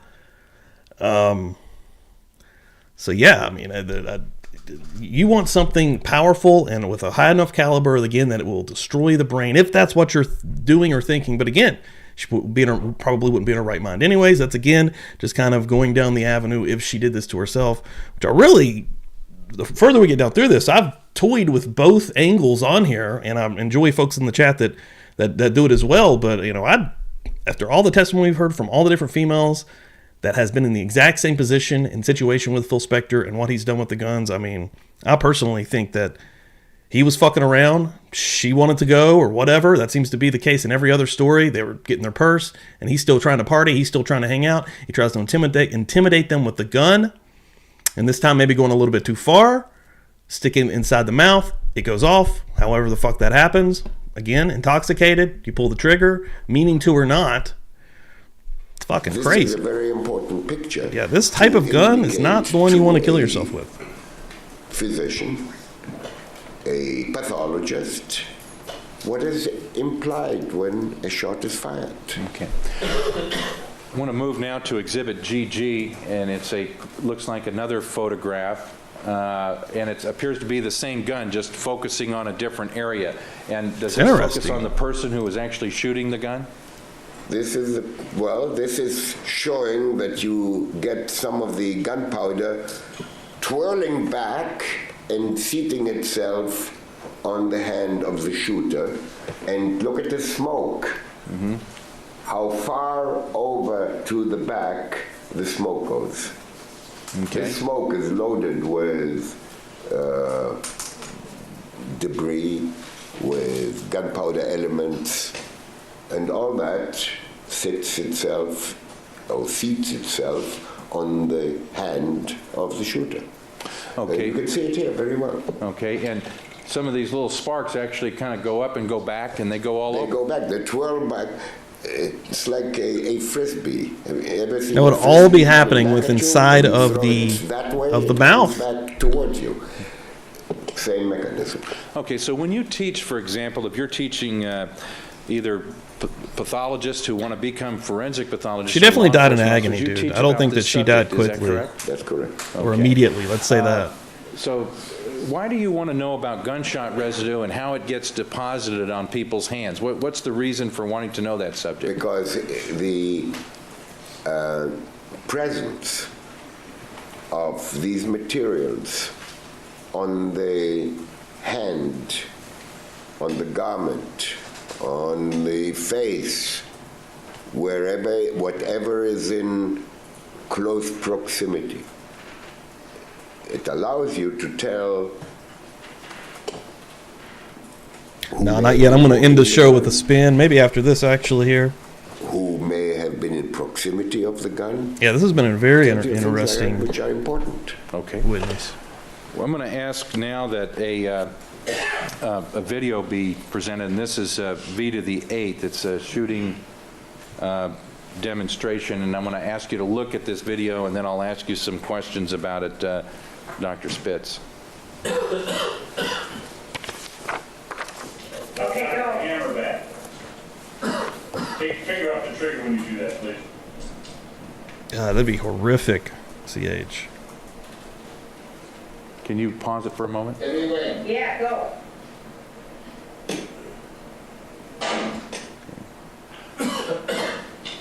Okay, Dr. Spitz, is that you in that video clip? Sure is. And what Wish kind they of would've shown gun it. were you firing? I used a Colt Cobra with plus P ammunition. Okay. Was it a Colt 38 caliber Cobra, the same type of? 38, same kind that was used here, only the ammunition was plus P and not P. The gunshot wound that killed Lana Clarkson came from a 38 caliber Cobra, is that correct? Yes. Shooting plus P ammunition, is that true? Yeah, then this was P. I knew there was a difference between the two. Okay. In any event, you shot this gun because you wanted to understand how this particular gun, the same model gun, fired, is that correct? I wanted to know how much gas comes out there. I wanted to know how much recoil there is, what my hand would feel when the gun is moved. If you remember, I don't know, maybe you want to show it again, the gun went a fair amount, moved a fair amount at the time of the firing. I wanted to know how much fire comes out of there, how much smoke comes out of there. I have never before fired this same gun ever. Okay. So I wanted to get a feel for it. Okay. And you've done that in other cases, I've done that in many other cases. Okay. Now, if we could maybe replay the video, I wanted to ask you one question about the recoil. Okay, go. Hammer back.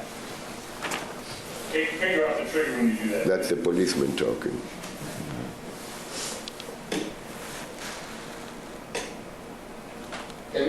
Yeah, go. Okay, and you see the gun snaps back. Snap back, snap upwards, and you see the flame. Okay. You don't see the smoke because the smoke is gray and the wall is gray. Okay, and I think we have a still picture of that. If you could, we could put that up, and that's 8V. In this area here, is this the smoke that you're Yes, talking about? that's the smoke. Okay, so there's a flame that comes out, and there's smoke, and I take it the smoke and the stuff that you can't even see, that there's gunshot residue that gets emitted from this weapon. There's a lot of gunshot wound residue, specks of gunpowder that are burning, that you don't see, that are gray inside there, and then there are others which are not burning. Okay. If we could have Mark next, in order, Your Honor, a picture of a 38 caliber Colt Cobra, and it's, for our purposes, it's .475, but it's a couple of M10. M10.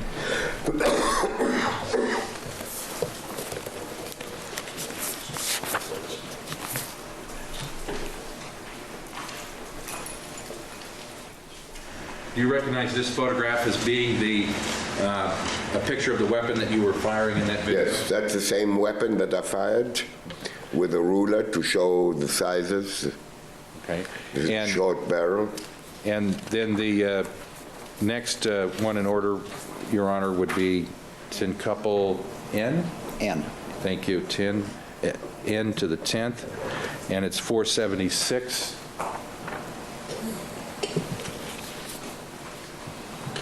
And do you recognize what's shown in this particular photograph, Dr. Yes. Spitz? This is the box of ammunition that we used, Okay, and this and the gun. okay, and this was 38 special ammunition, P ammunition, but not plus P, correct? That's correct. Okay, so your understanding is that the ammunition wherein Lana Clarkson shot herself, it was plus P ammunition, and that was more powerful than what you used? Was somewhat more gunpowder in it. Okay.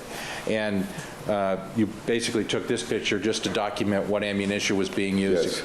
Yes. And were you also interested, Dr. Spitz, in the sight of the weapon, of the .38 caliber weapon that was used? If we could highlight what we can see of the sight from here. Yes, I was. And was that because there were some injuries to Lana Clarkson's body that the sight played a role in? Yes, I wanted to know the exact measurement of the site. Okay. And I wanted to have that documented. And what I did was I imprinted the site into molding clay. Okay. With a ruler. I'm going to show you the next exhibit next in order, which would be O10. O to the 10th, and it's 499, and ask you to take a look at this photograph and you tell me if you recognize it.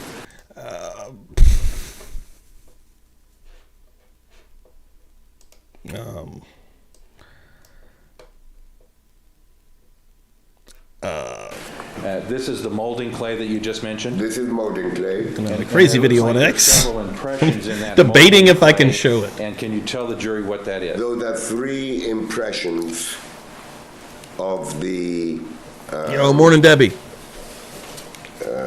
sight of the gun, that thing at the front of the barrel which is aligned with the eye to make a straight shot. Okay. And that has a certain width to it, and you can see it looks like that gum. it's just less than 2/8. That Okay. means one quarter. Okay. And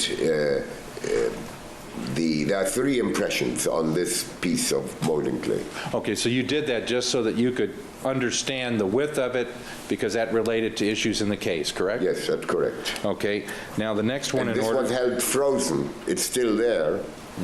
I held it frozen because I didn't want it to, I never knew, maybe one day this may become evidence or something, so I kept it in my freezer to remain in the same condition. Okay, and you also photographed it, correct? I also photographed it. Okay, now the next one in order, Your Honor, and it's our photo 470, P to the 10th.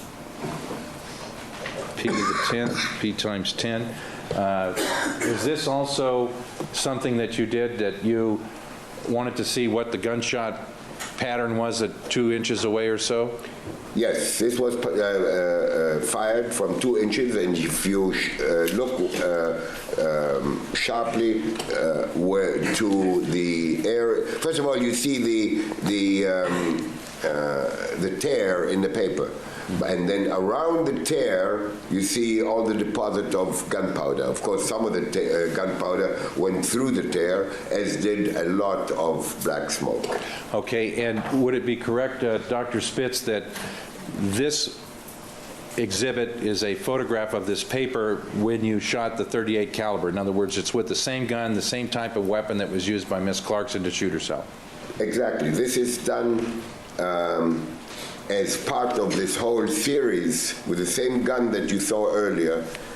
This was done as well. This is not just simple paper. This is paper that the police use. It's a thicker paper. Okay, and is it, and was it done by you so you could understand all the issues in this case? Yes. And Dr. Spitz, with reference to this particular gun, and this particular target that was at 2 inches, this was P ammunition as opposed to plus P, is that correct? Yes, that's correct. Okay, so the ammunition that Miss Clarkson used was actually more powerful, had more gunpowder in it, is that true? Had somewhat more gunpowder in it, yes. Okay. Now, Use you were bathroom, be right interested back. in Coffee's this getting me. gun because you wanted to know some of the specifics as to how it fired and what its features were and things of that nature, is that correct?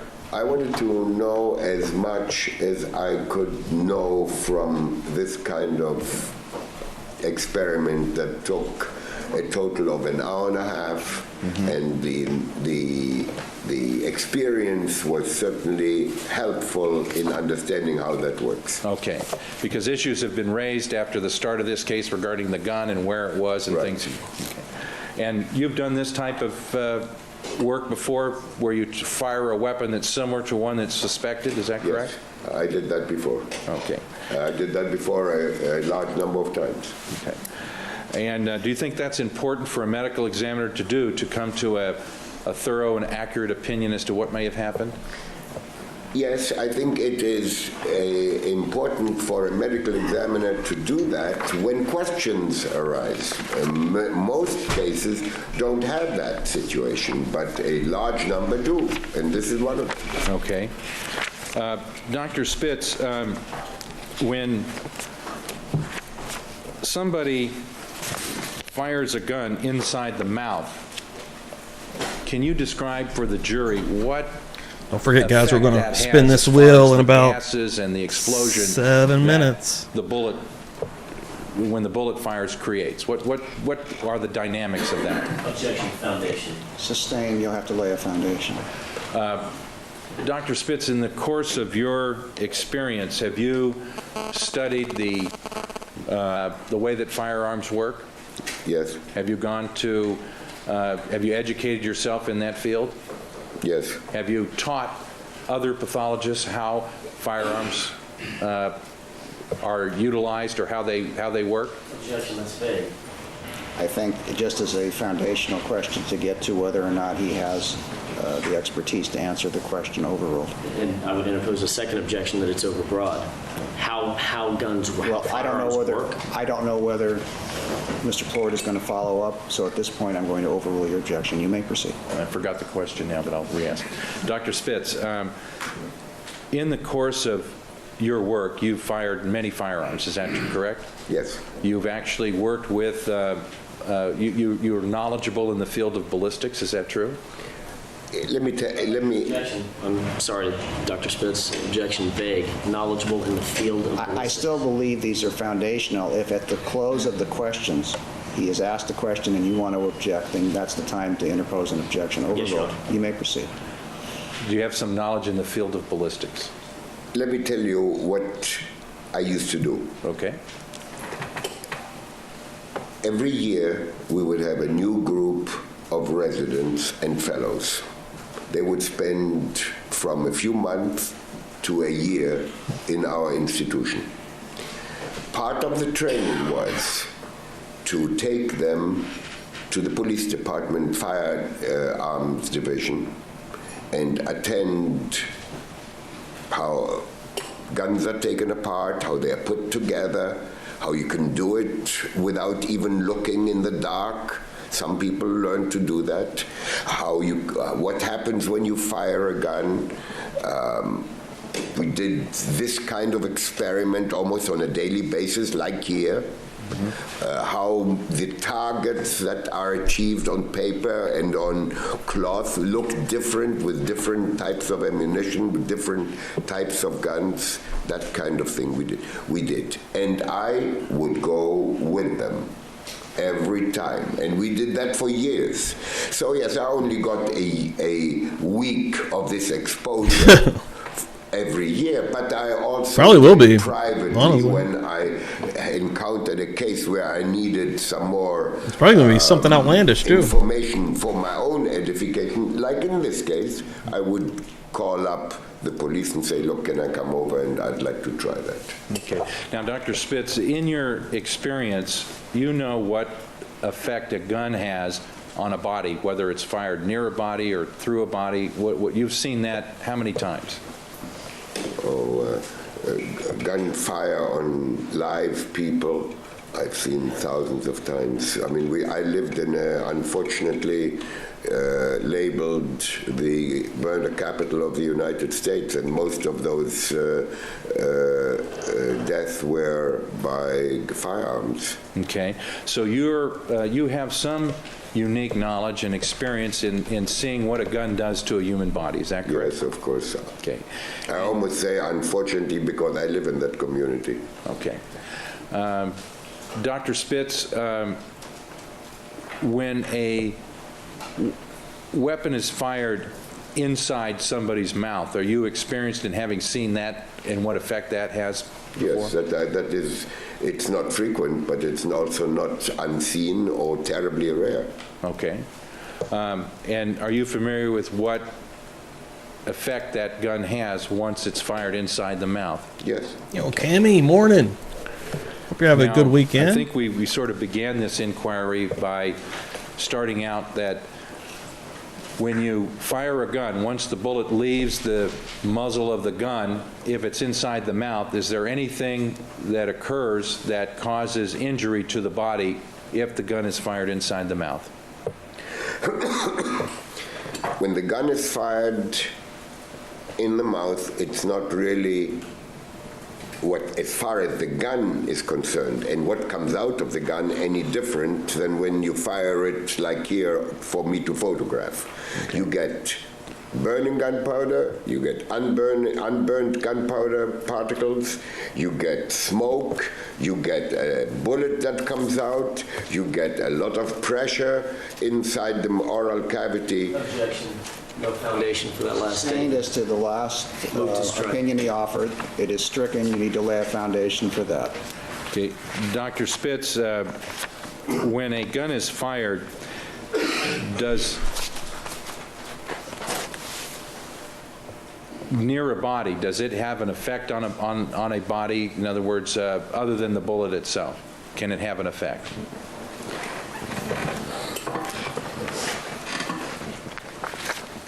We have done experiments with cartridges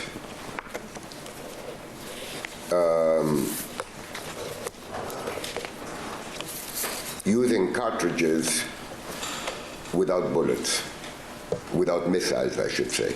Okay. In other words, there was a case that we had, and I'm almost sure that I published it, where a person was shot. I don't remember if it was a self-inflicted gunshot wound or somebody else shot him, but it was a shot in the head with a dummy bullet. The whole thing is called bullet. Mm-hmm. That contains gunpowder and primer. Then comes the missile, which is ejected. That person, if I'm not mistaken, was either killed or severely injured from what? From gases. Okay. The gases broke the bone and went inside. Okay. When a person commits suicide, Objection. This is non-responsive at this point. It's non-responsive, and we're going to take our recess at this time. Ladies and I gentlemen, was enjoying the that. admonition will be in recess for This guy, 15 minutes. this guy Thank can, you. is a really interesting witness, first of all. But yeah, okay, we're going to close up here and see where we're going next. But I am intrigued on this one. 47 more minutes. And hell, may even go deeper than that. But going into part 3, because I want to see Alan Jackson get in here with the questions as well. That's going to be real interesting, hopefully. And where he's doing the objections, I'm guessing he will be. So, hell yeah, that's actually looking pretty interesting. All right, hold on real quick. Let me turn off my green screen here. Oh, don't turn me off. Because we're going to spin a wheel, ladies and gentlemen. We're going to spin a wheel right here, right now. Good luck, everyone. A little bit of dust on my old wheel here. Again, I got to get a new wheel. This guy's seen better days. All right, good luck, everyone. This is for a t-shirt, guys. Good luck. Ooh, what a smooth daddy.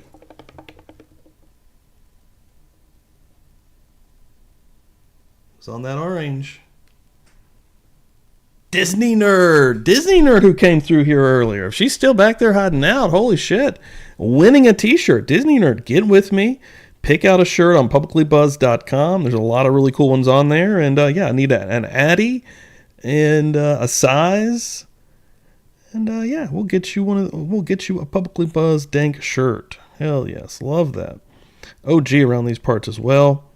Put a shirt on here so I don't remember. Yeah, I've got a lot more stuff that I need to start sending out here. Yeah, I'm gonna Jerry. I got with Jerry who came through here earlier. I need to get him a shirt.